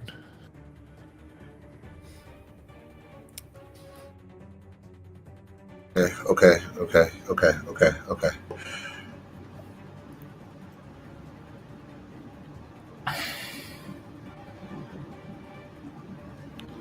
We went over this when Dizzy was banished. We said in order, like, dispel magic, it has to be cast on the affected creature, not the creature or not the object causing the banishment. Correct? Depends on what it's really depending on exactly how the magic is working here. So there's a bunch of different ways magic can work. So yeah. I'm gonna. Sorry to answer that question for you. No. I'm gonna cast dispel magic on the pot. Okay, you can really do that. You can also, if you would like to use this turn to make an Arcana check, if you would like to try to figure out what is happening. But yes. Or you can guess. Yeah, either way, you're using your awesome. action though, so you can use your action to inspect what's going on. Okay, cool. Make an Arcana check. I've got an advantage because of the book I'm attuned to, so that is a dirty 20. Dirty 20. I think you take your book. You're looking and you're trying to use this to understand precisely what is happening. And there is several powerful things that have come about from this pot. And it occurs to you this needs power. even if this is a conduit, even if there's stuff in here that's happened, it has to be powered by something. And that's when you remember seeing the fire going from green to orange. And you wonder if it is the fire that is the power source for everything that is occurring right now. As a bonus action, I'll kind of yell out, guys, I think it's the fire that's causing everything. That's why they're still fighting back. And movement, I just go to try to give Rengar flanking. Okay. Sounds good. My turn. On the kid? Oh, that's right. I forgot. We're not. Yeah, I said it. I'm doing it, but I forgot. All good. Nala. All right. Where's the fire coming from? The fire's right in the center there, behind the green thing. Hand, if you could point out the little fire, the campfire right there. All right. Does it look like something I could dispel by kicking? I mean, you would take fire damage if you kick a fire. Oh, I don't care. I mean, if you describe to me what you're trying to do. I think it is a sizable fire. So, I mean, she would if this is the instructions she's given, and if it would help these kids, Nala would run like a slip and slide, dive into this thing, and like knock those bricks out of the way. Yeah, bricks and take as much damage as needed. Absolutely. Yeah, so this is head first into a fire, 100%. You're purposely not saving here, so I think give me a you're not dex saving, so I think Constitution save against the damage. Okay. All right. That is 23. Oh, very nice. That definitely saves. So this will be half. And also half because I'm technically still raging. Oh yeah, because you're bear. So it's going to end up being 37 fire. Because as you do this, it like reacts back. Like this is definitively a magic fire that's trying to resist you. So it's 37 halved twice. Is that right? Or is it? Yes. 37 so 18 because of your save, and then because of your resistance down to 9. Okay. Okay. Very good. That happens. The logs and bricks move across, and then Mord, you see this whisper. You hear whispers. No. And at once, this smoke comes out of the mouths of these children and floats.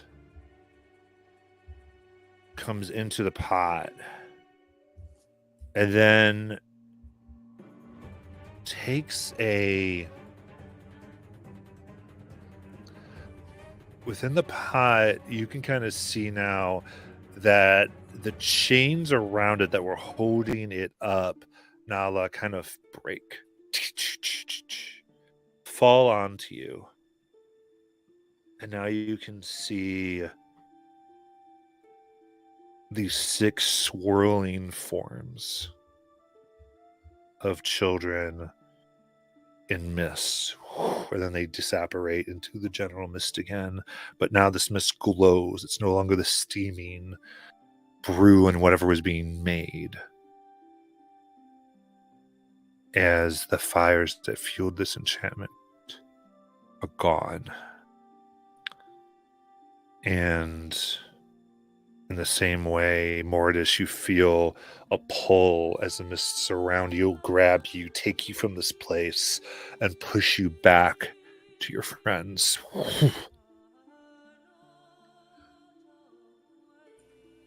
And Nala, There's just an instinct that tells you that though this pot, was manipulating the children's spirits, but even holding this, you feel like on some level it is also protecting them or preserving them in some manner. But this initiative is dropped. What would everyone like to do? You said there's a pot that's protecting?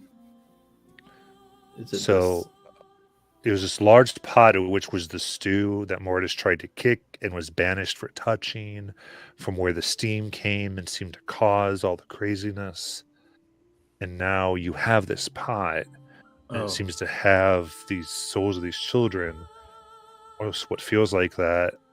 And you get that it was manipulating them before, but it seems to also preserve them in some fashion while they're in here. Okay.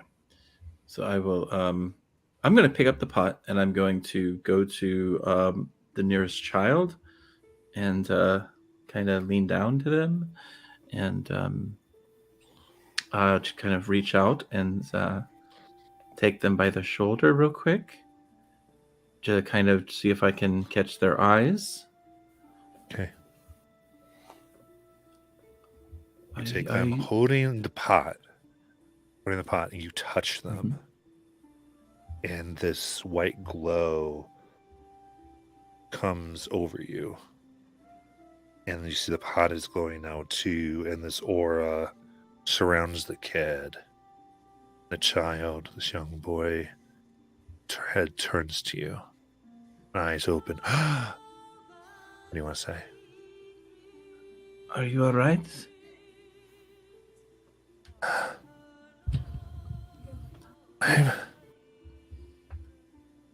I don't feel good.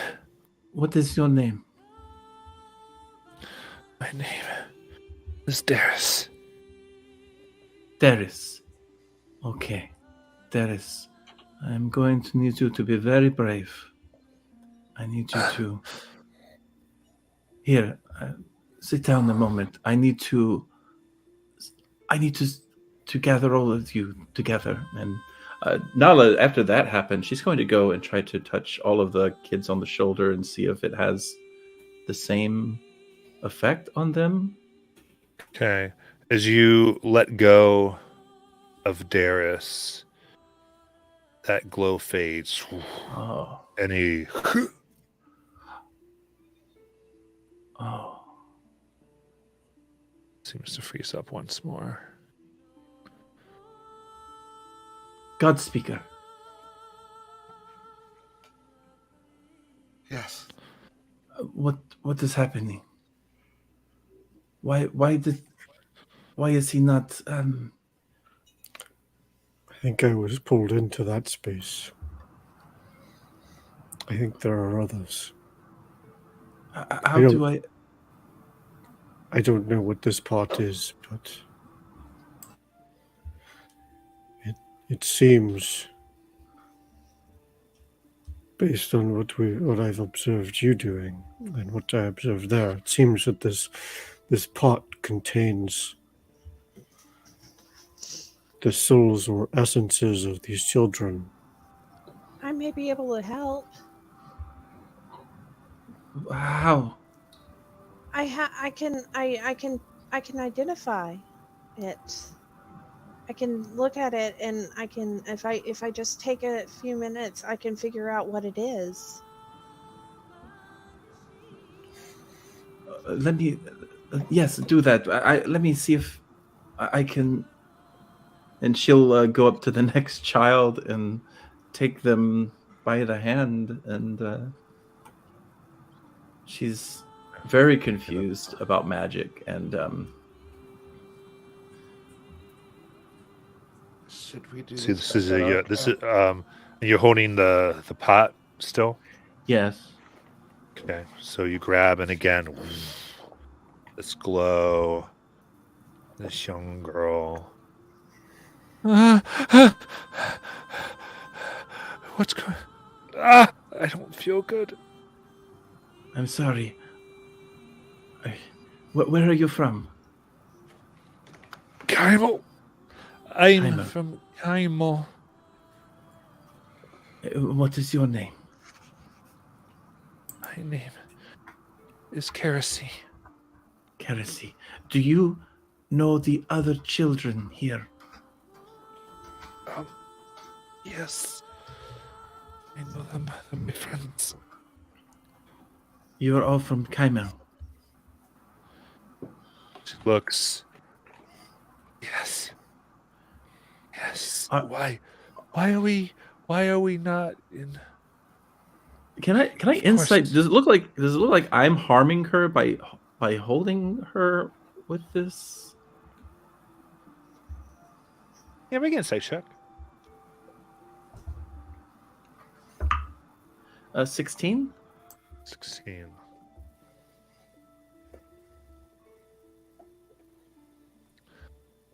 16. This glow. You feel her body is in pain, but not because you're touching it. Its body simply is in pain. However, the soul to experience the pain has not been in this body. It's been in this pot. And it seems you are, at this moment, channeling it into this body and is experiencing the pain that is already occurring. Oh. And is harming this child. But you are not directly doing it. You're just allowing them to experience it. Okay. What is the last thing you remember? I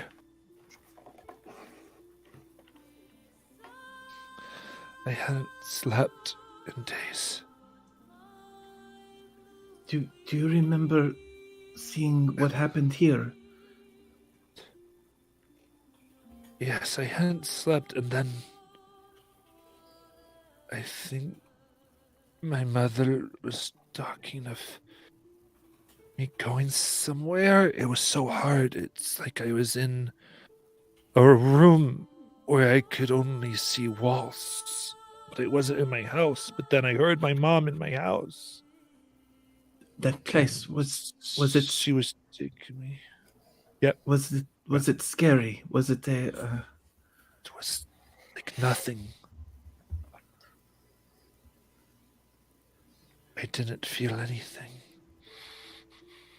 And then this woman with silver hair said she was going to take care. And then I was like floating. And nothing mattered. Listen, I am going to find a way to help you. Okay? But what's your name? My name is Nala. Nala. The lady isn't helping us anymore? What? I do not believe that lady was helping you. My mom gave me some of that. She hurting us? I'm so sorry. But listen, you are with us now. We are the menagerie. And I will make a promise that I will not stop trying to make this right. I am going to try with all of our powers. You see these people here. They are very strong and powerful people. That is God speaker over there. He speaks to gods. That is Ringar. He makes when you say God speaker, she immediately goes, he's like us. He's one of us. Yes, he is like one of you. Yes. And he is going to help you too. Ringar, who makes acorns speak, and Bim, who, well, He's a bunny. Now's impression of Bib right now. Yeah. Bim stands still sometimes in desperate times, but he thinks and uses his mind. Mordis, they're very large and intimidating. Rowan, very small and meek, but very kind. And Sayuri, who is very much the heart of Groot. We are going to help you. But it may be scary for a little while, okay? But we are here with you. Do not forget this. Okay. This is very important. Make a persuasion check with advantage for just amazing what you're telling her. Okay. But I need you to make the check. Oh boy. Oh, thank you, GM Balo Dice. That is a 24. Okay. And she stares, and the love of a mother from Nala hits, and the child, this girl, recognizes it. She breathes, and she holds and leans in and does like this press of her chest against your arm for this little snuggle. Oh yeah, I'm going to hug her, and I tell her everything will be all right. But I do let her know that I am going to have to let go for a little bit. But I will check in with her. And I'll be brave. I let go of her, and the Before you moment do, she wants to go real quick. She wants to go pinky Okay. promise. Yes, of course. And she Grabs will her small- try not to hurt her with her large hand. Yeah. Then go ahead. Sorry. Okay. And so she the moment she lets go of her and this effect wears off, it's like this rage just appears on her face. And she just kind of gets up and she looks at the others. Who would do such a thing? As that happens, or as that was happening, what did Mortis see with detect magic? If I lost concentration, I would have re-upped it. Can I just tell Nala that I kind of need the thing to do the detect to identify it? You can do it while she's holding it. It's a big cauldron. Okay. Oh. All right. And I'll just ritual cast that. Okay, so that's going on when I was doing this. Let me say this. Are there any character like RP things before we start kind of getting a lot of information going? Anybody wants to do? I don't want to do it, but I do know that Nala would check in with each child. I don't want to role play every single interaction, Sure. but she would check in with all of them. You got it. Sayuri had a hold of the one that she was trying to cover the eyes of. She had immediately picked that child up. I don't know, boy, girl. And whenever she had she thought about identify and going over to try and cast identify, she would have looked at Rowan. Rowan, will you hold? Was I holding a boy or girl? Boy. Okay. I'm like, will you hold him, Rowan? Sure thing. Just keep him warm, keep him comfortable, and I'll hand him over to Rowan and then go over to the pot. This boy's about 4 years old. Looks like. It's light and Now with everything gone, a little like almost limp, like he's sleeping,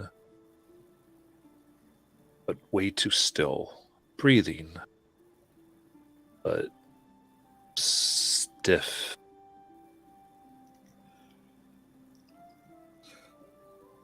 After the interaction with that we RP'd, this Gervier kind of echoes the same rage that Nala voiced.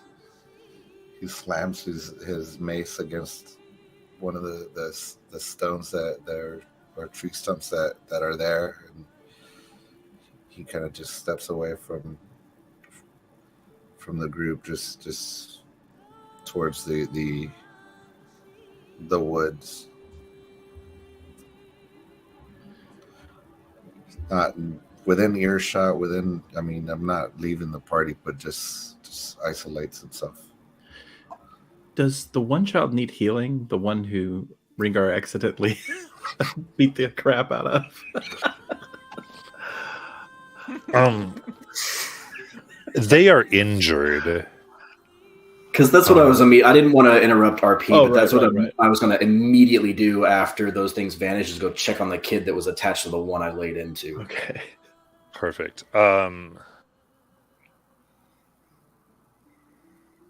Yeah.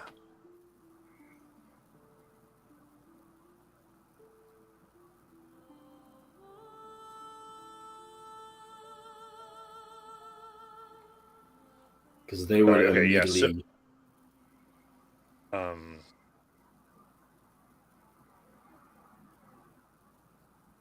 Yeah. What I need Rengar to do is roll 74. Actually, you're having issues. I'll roll the 74. I know D&D Brown's not acting well for you. If that's okay with you, or do you want to roll it? Yeah, no, that's fine. Okay. Wow, okay. You approach this child. They are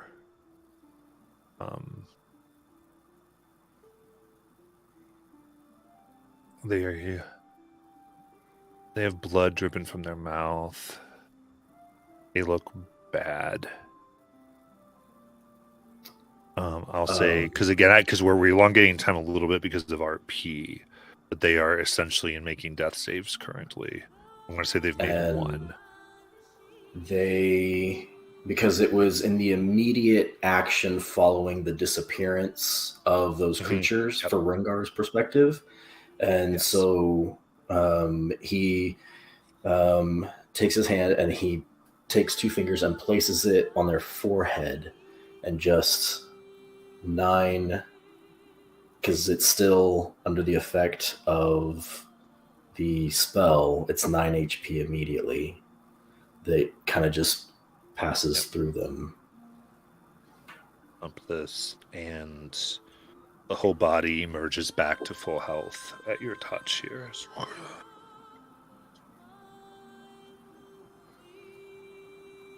And then I just kind of... Because you do this with your key, your spirit connects with this child.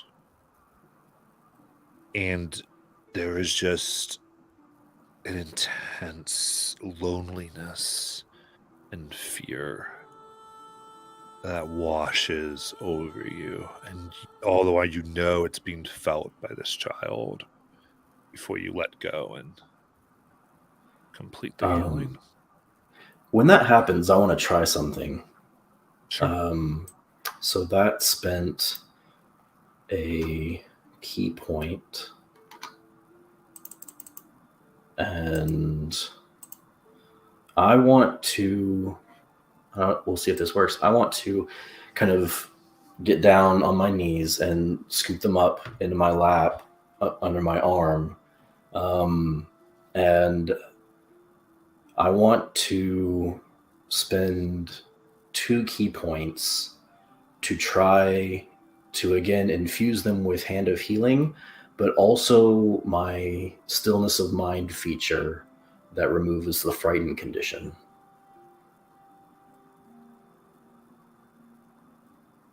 Okay. Do that. So again, your energy.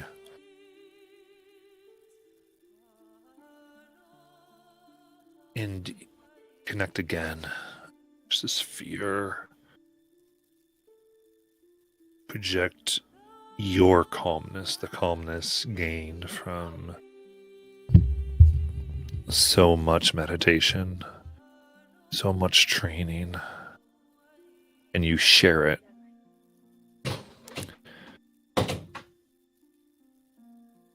And you're concentrating on this. Nala and anyone else who would see this sees this energy flow between the child and Rangar, and then begin to go into this pot. And you feel Rangar, this child, calming down, still extremely alone. But their fear, not afraid anymore. And you feel as you touch this body, the chest move more in breathing. They're not waking up, but something positive has happened.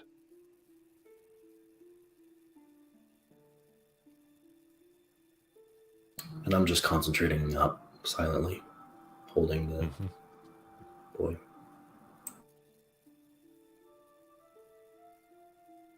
Okay. Mortis, as your eyes are perceiving all of this with detect magic, you're seeing auras move. You're seeing this sorcery. Things are less magical than they were. Fire's no longer there. This pot active. And there are still these creatures of shadow that feast on the children.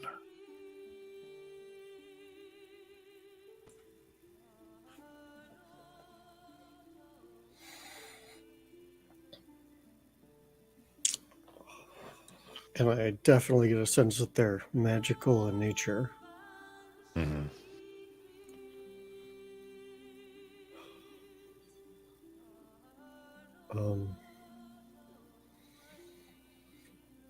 I don't know what happened to these children, but I don't know that it was the woman that was causing it. There are creatures feeding upon the energies. I don't know if it's energies or their minds, but there are creatures feeding upon these children. Does it seem like as the energy of the children gets pulled back into the pot, does it seem like they're still feeding? Does it seem like the pot is protecting them from being fed upon?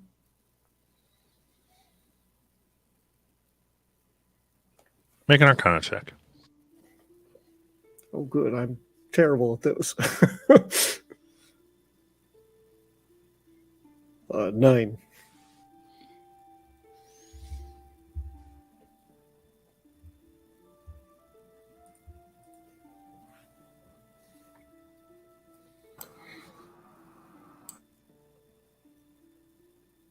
A 9. You can't. They are feeding upon these. You're not sure. It seems like they're getting food. You don't see the magic of the souls depleting. But you're not. The interactions here are beyond what you're able. You just don't know what's happening. This is very complex.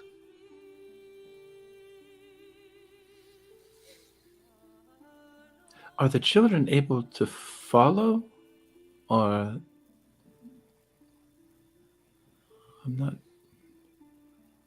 Find out. Let me get to Sayuri. Okay. Because we have the identify spell. And Sayuri, you complete your ritual.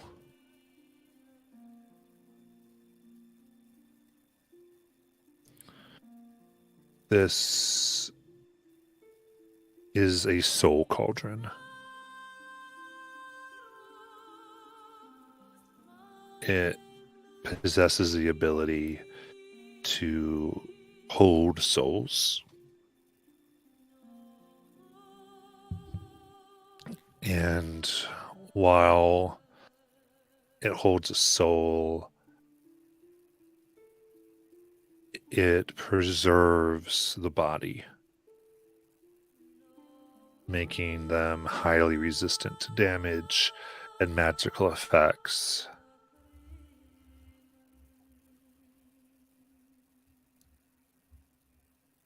It was designed to connect souls to essentially Fae, to dreams, as if they're in a deep sleep. But it is no longer able to do so. As if whatever it was meant to point to is gone. Therefore, it is like a stasis.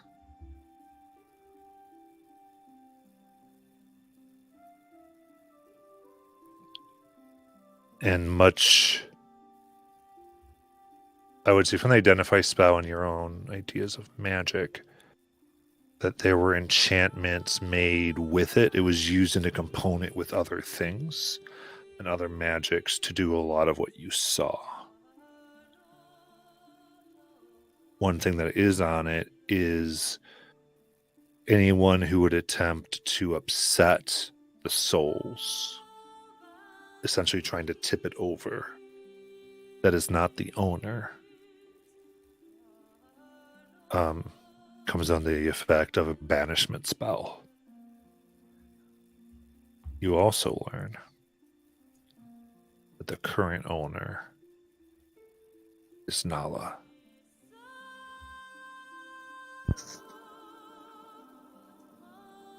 Okay. I will relay all of that information. Nala, you're have control of this. You're the owner now. You are in charge of the souls of these children now. So I can help them. Possibly, yeah.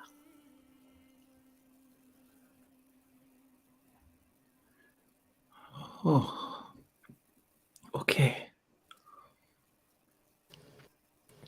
I will say that the purpose of this, Mortis, from everything, I just want to give this.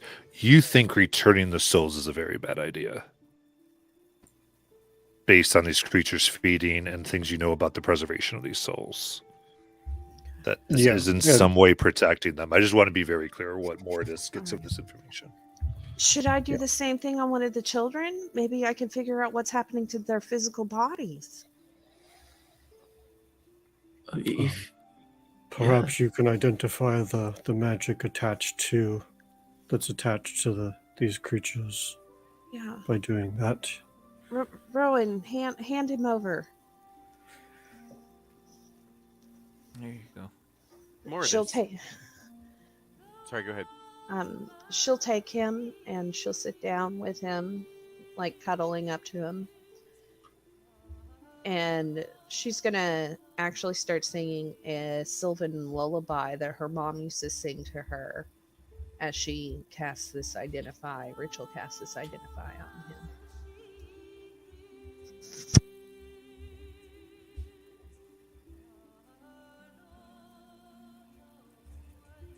Mortis, can you describe what these creatures look like? The creatures of shadow, do they have a particular form? Do they look like, is there an animal that they resemble in appearance, or? They vaguely are humanoid. Because they crouch on here, bipedal and opening with their mouths. Other than that, it's like wisps of darkness that seem to make them up. Again, you're using detect magic. So you're sort of seeing their auras, so you only really get this very Right. vague idea of them. You're not like seeing them clearly. Right. Makes sense. When Nala moves away a bit and gestures for one of the children to come, do they?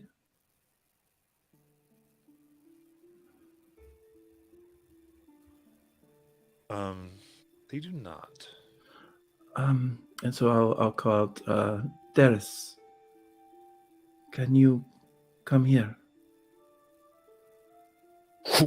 Immediate crack of the neck, snap, stands, and kind of aerobotically comes to you. So Nala feels like sick to the stomach that these children, it's almost like she realizes in this moment she's going to have to get them to follow them this way, but she feels really sick about it, like almost treating these children like zombie-like minions. It's just not settling well with her. But she's going to have to do it to keep them safe. So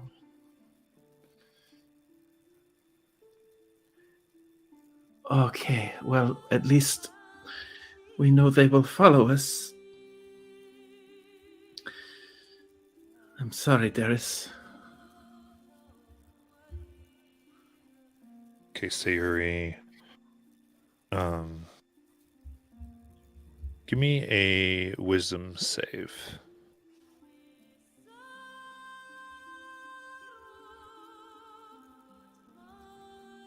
Oh, are there any more inspiration? Oh, I still have my inspiration. Never mind. I'll use that.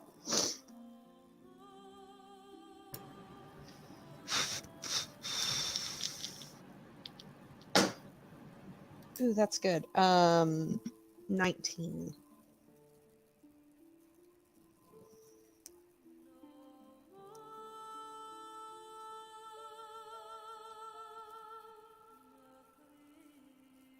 This is the child you handed to Rowan, correct? Yeah.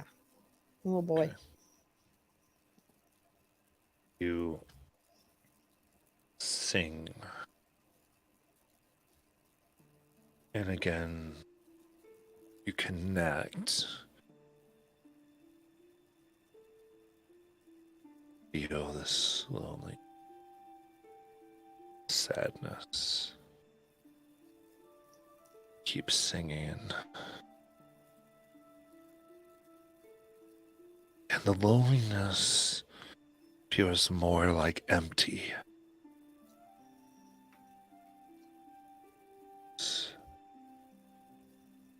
Like this child or whatever's in them feels like it's grabbing towards your song. The child themselves just desperate, starving for art or dream, something.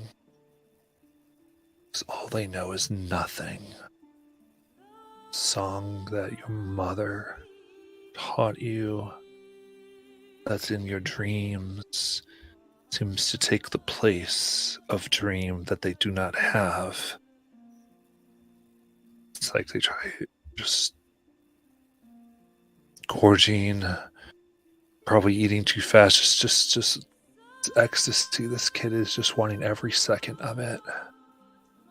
And yet you know you can't sing forever. There's this fearful and frenzied attention that is being paid by the soul of this child as you do.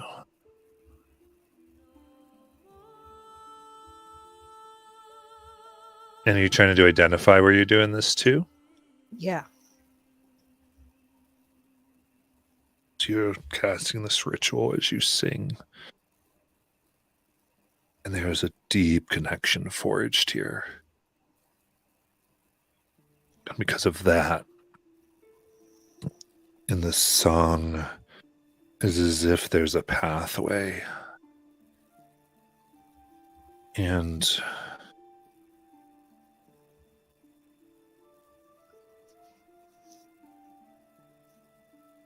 you understand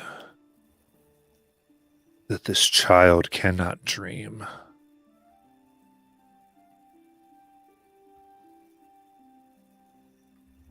And without dreams, well, you cannot have passions. Without passions, you're nothing. Nothing to care about. And you know, and you see a door of Fae, in which dreams come in this world. And it is broken and no longer functioning. This child cannot access it to dream.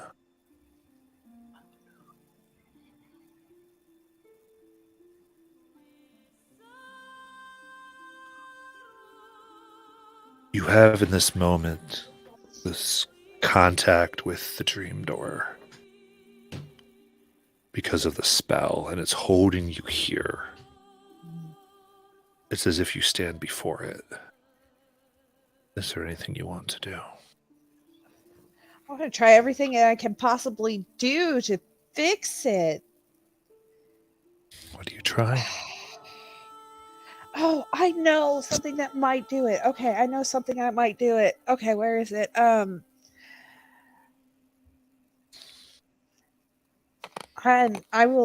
God, I hope this works. I'm gonna pull out my recurve if I can materialize it in this form. Okay. And I'm going to use green grass and try to fix this doorway with vines. You hold out the Eladrin recurve. A vestment. The door glows.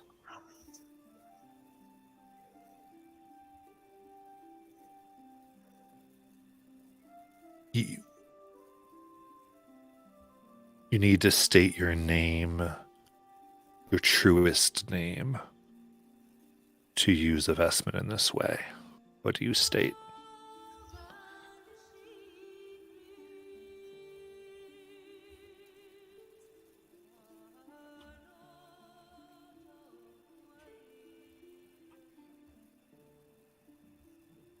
Oh God.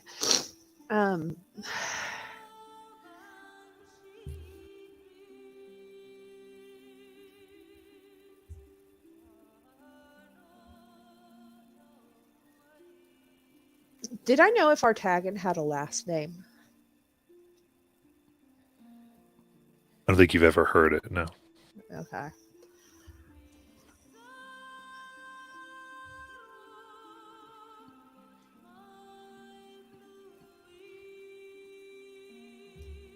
Sayuri. Heir to Archfey. Artagan. Lover of dreams.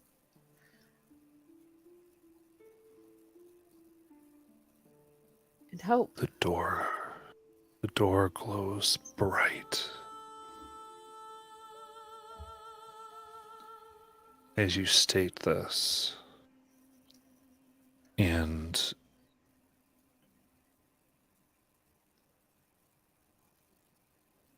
you feel a tingling in your ears as they elongate. Oh. Your hair grows. You have claimed a power, an authority, and whatever bit of Fae is active has heard you.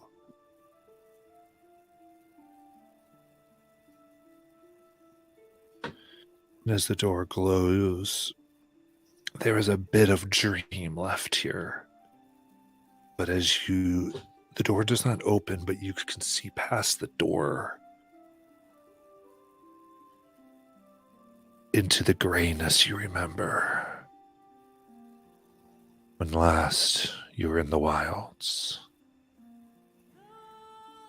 and a sickening feeling fills your heart.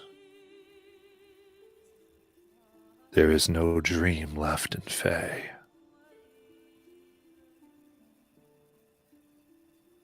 The door isn't functioning because there's no dreams anymore to link to.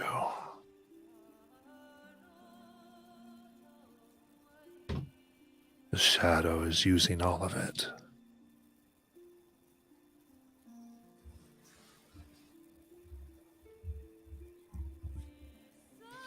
If you want, you can remove the residual dream here.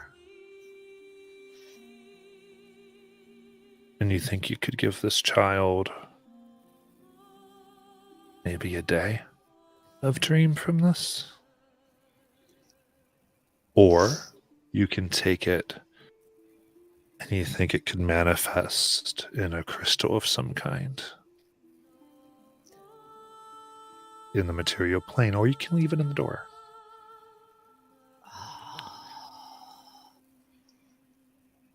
I'm afraid if I leave it in the door, the shadow is going to take, it's just going to steal what's left. If I give it to this child right now, then it's just going to disappear after a day. If I put it in a crystal, then that's somewhere to start with restoring the dreams of the Fae.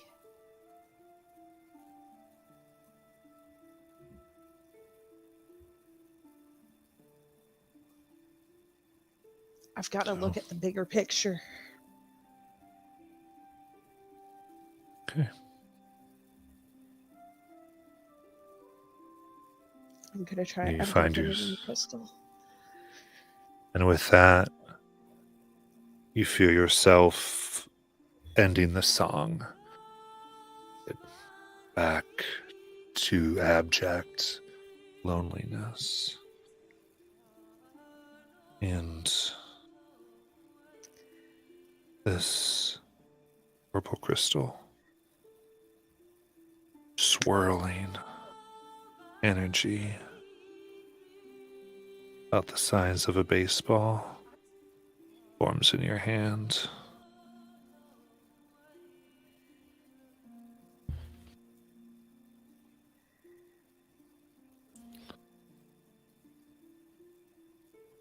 She kisses the child on the forehead.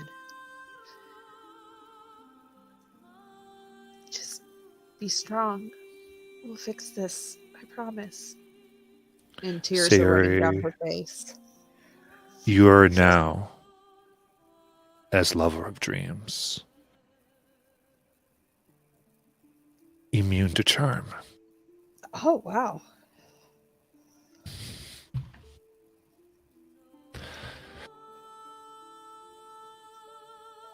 And all of you have seen these physical changes on Siri now as well.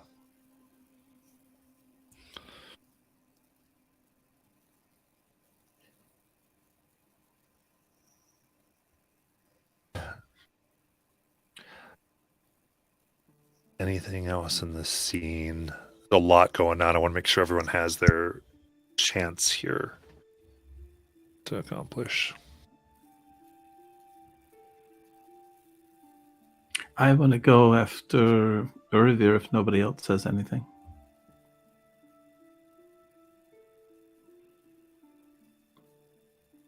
Okay, go ahead. All right, so Rowan and Nala go after Urvir. Sure. So, Urvir, you stand in the woods, and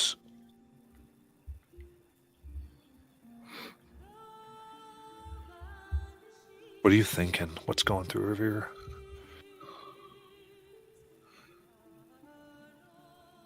Thinking back to the isolation that he felt growing up in the Lyceum. being labeled as an outcast because he looked different and received different attention by the staff. Looking at these children, and they deserve better.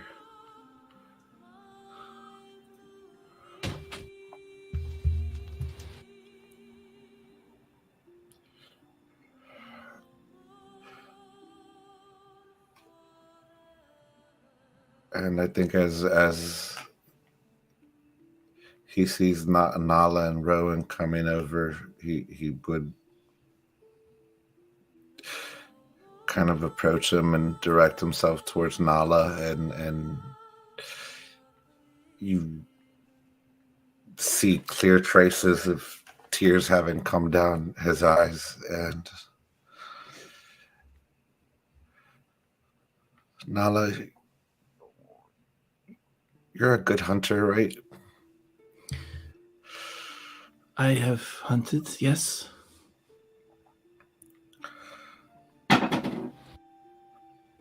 The night before we left Syngorn, I had a visit from my guide, my and it seems there are people that hunt us, consume us.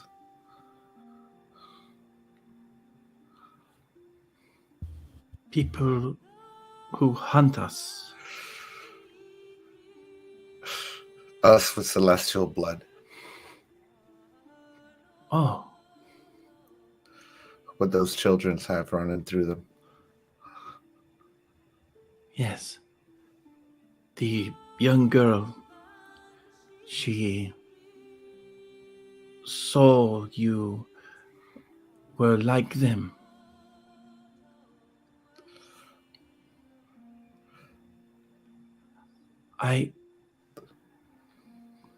You are,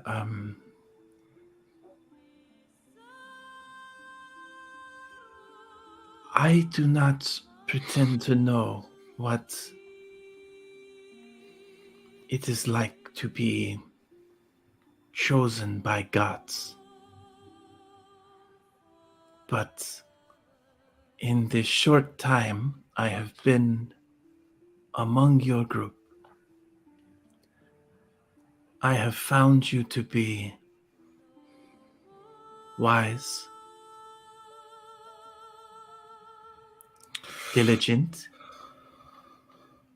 caring, but most important,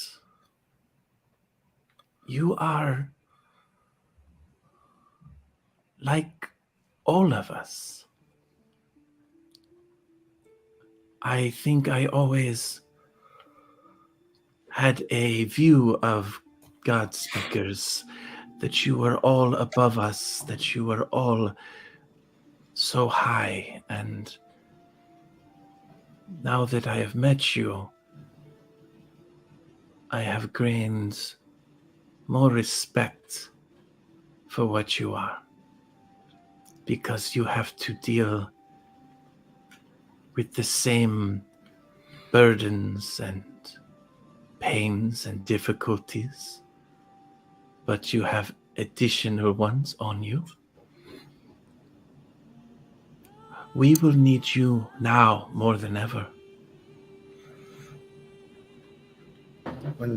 When you say God speaker, do you mean by the fact that I belong to a church? That I worship the Dawn Father? I mean that you are one of the chosen who can not only speak to deities, but who deities can speak to.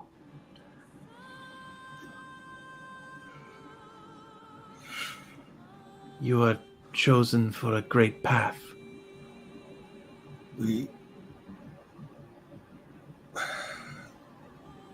We pray and hope that the gods listen to us. From what I've learned, and Rowan, correct me if you know better, but those children, as well as I, in some other lifetime, dwelt beyond the gates in Mount Celestia, either under the service of a god or in some other capacity.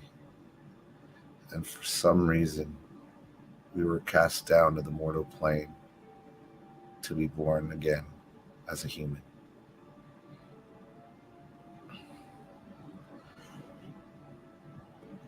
Clerics can speak to gods, but the Aasimar can be both good and evil. These children's the trauma that they have lived, they can grow up to be villains. Not if they are given a strong guide.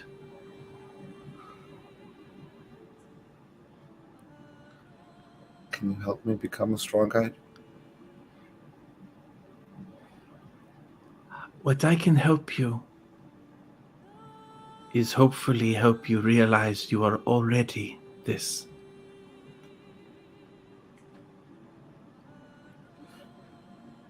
When my guide visited me, I was attacked. In 2 blows, I was fell.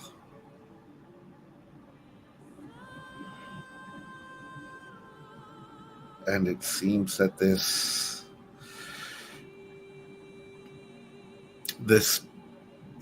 dragon that you were hunting might not necessarily be just any dragon. And now that I've been to its lair, it has my scent and will make us more prone to him coming to claim my soul. The dragon. Yes. The dragon has contacted you. No. I don't know if it was a manifestation of him, if it was a manifestation of Kratiel, my guide, to test me. But this isn't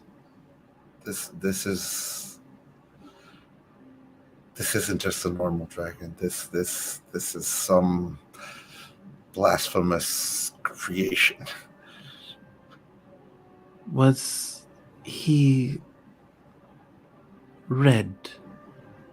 Yes. But he didn't fly. He didn't seem to have wings. My child was killed by a red dragon. And one day, I will find that dragon. And only one of us will leave. But, Godspeaker, if a red dragon comes for you, I guarantee you, I will move in the way. He will not touch you unless he gets through me.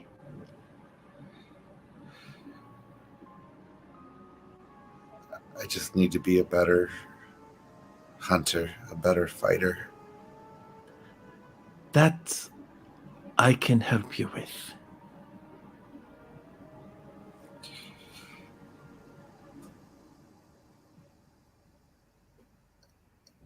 And Rowan and Urivir's is gonna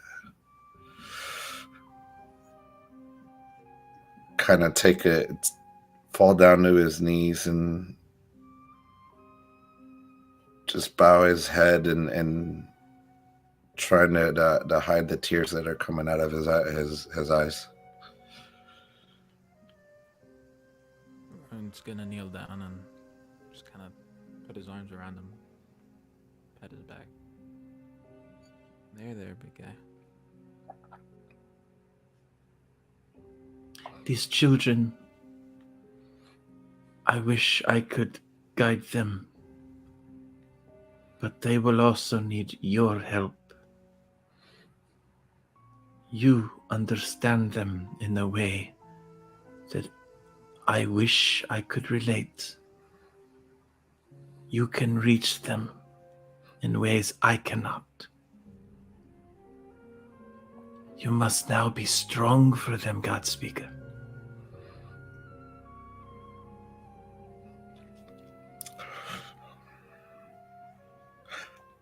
I will guide them the way that nobody guided me. Good.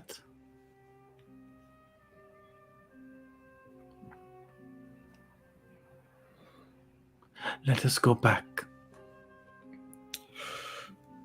And Irvir will stand up and follow them back to the party.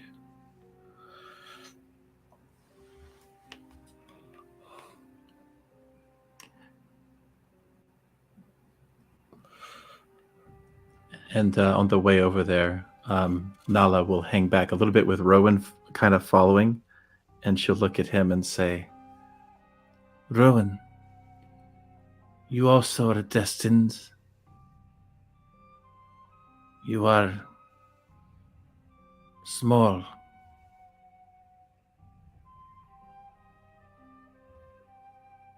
and then she'll just keep on walking.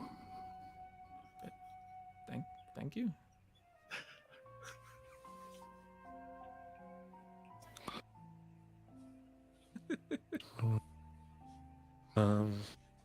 Pim, is there anything that you're looking to do here?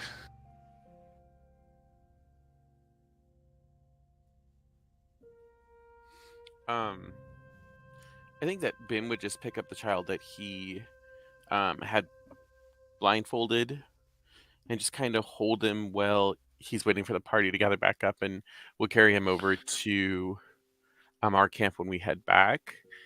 I guess just to be clear, did Sayuri share the connection of the cauldron to the Feywild and what she found when she did the identify?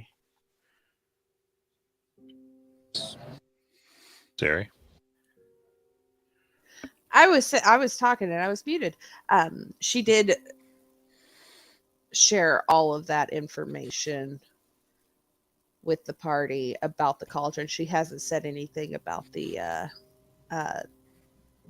disconnect from dreams yet. Okay. And then obviously you said we all saw the physical change in Sayuri about her ears growing longer, right, Matt? Okay. I think that Bim is just sort of taking in the information, taking in the changes. Clearly something occurred when Sayuri did the identify, and so he'll just sort of move closer to her and just kind of wait.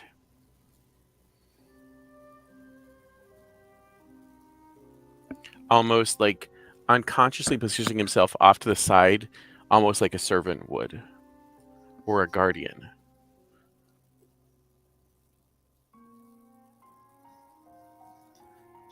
I think Sayuri would notice Bim coming up, and she would pat the ground beside her, as in to have him sit next to her. He would sit down. It's gone, Bim. This is all that's left. And she'll hold out the crystal. All the dreams. The door to the Fae in his dreams. It was broken. All the dreams in the Fae are gone.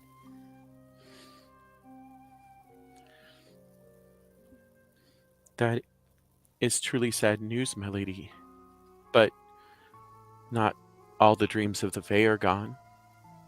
You are here. I am here. You have that shard there. And I think even Rowan is connected to the Fae now. I'm not entirely sure how that happened or how that works, but his dreams are Fae dreams. And we will make our way back to the Feywild. And we will defeat the shadows. And we will do it for my friend the Traveler. And we'll do it for the other Archfey who have fell. Do not give up hope. For truly, that is what the Feywild is. A land filled of hopes and dreams. And as long as we Fae still, well, cause havoc, because that's what we do. It's how we teach lessons. Yeah. The fight is not over. It's not. We need to protect this at all costs. Yes. We should never let the shadows dampen the Fae within us, for then truly the Fae will be lost. Gotta fix the Fae, so I think that's the only way you can fix its children. These children. Yes. I wonder if adults will soon be affected as well. I hope not. Well, we'll get to Whitestone and hopefully maybe find out what we can from I don't really remember what we were doing. I know we were going there, but I can't remember why. But I know it's important. Oh, yeah, we're trying to get the blue crystals back to either Whitestone or Amasantulon into the Changing Minds. And I think what we really need to do is talk to the Archfey there. Yes. I think that is really important. Yeah. But we must also make sure there is time for play along the way. Of course. And Bim will stand up, touch her on the shoulder and say, "Tag!" And then he'll run off. I got the kid! I've got one too! And she'll run after him. She'll stand up, or she'll quickly stand up and run after him with the kid in her arms. Then you'll hear, "Oh crap, it's dark now. Damn it, it's dark." She'll quickly tag him, and like she would have reached into her component pack and grabbed the components necessary to tag him while casting dark vision on him at the same time. Haha, your turn. And he'll bound after her. Back to the At some point, Ringar gently laid the child he was holding down next to the others and went and, to just feel like he was doing something, began packing up their camp, all the things that they had left out.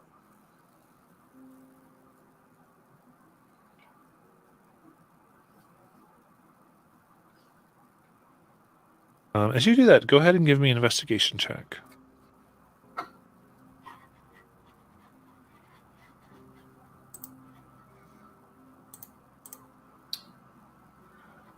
All right.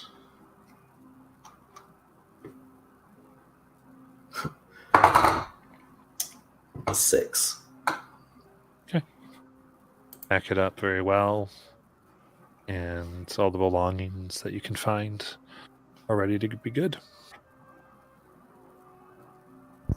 when Sayuri and Bim get back to the camp, because they'll probably get there before, she's going to send the creatures back to help with moving her animals back to help with moving everything back to our camp. Okay. Anything else before you try to start your long rest again? Mortis would just double check that the crystal is still in the iron box, not knowing where the other individual went. Yes, it is still intact. And Mortis would have been watching the exchange between Siri and Bim. Did the crystal look like the crystal from the Archfey? Are they similar? Like, is it the same color? Like bluish? Not the same color. This is purple. Purple. Like Sorry. violet Cam- almost. Yeah. Okay. Different color. I mean, I would say. I mean, it's some point. It's crystal. It's it doesn't look like it. I don't think it looks like it. No. Okay. Okay.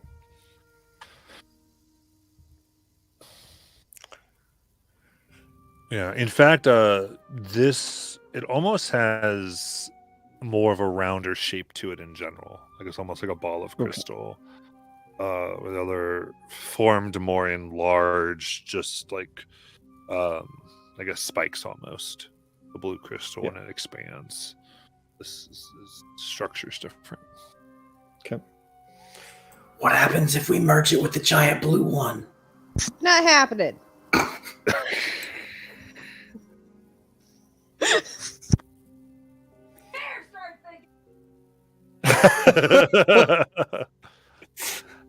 Anything else before the long rest? Let's gather all the children together and bring them to wherever we are. Yep. I'll lay Gather all. I'll lay the one that I have carefully on my bedroll. All right.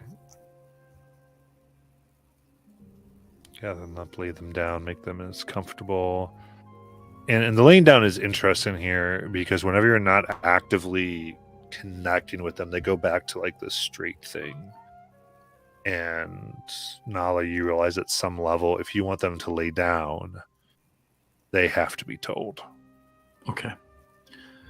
So I do that. I kind of mention each of their names. I don't know all of their names yet, but I kind of mention their names and then I say, go lay down here and go lay down here and close your eyes, and then I'll tell them a bedtime story, even though they probably can't understand it, and I just kind of sleep. I would probably sleep sort of in the middle of them, and I would keep Doggo on like whatever side is closer to the exit, so that he's sleeping, kind of like a watchdog. Mm-hmm.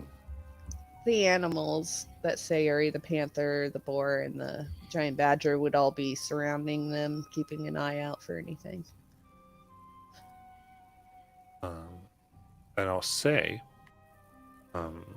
this cauldron seems to have abilities here. It's gotten you as its owner. You've not chosen, or you've not had an opportunity to attune, though you feel like you could. You're not sure what that would bring, but it'll be up to you, and you don't have to make a decision right this minute. Oh, okay. Yeah. I will attune to it. Okay. And so let me attune to something real quick. There we go. So okay. Up to you. And that would be through the night. You're essentially through your long rest roll, and we'll see where that brings you. In that case, we will end for tonight. Let's see what else comes our way. Those of you watching, thank you so much as we delved into this amazing Saturday Tal'dorei. See you next week.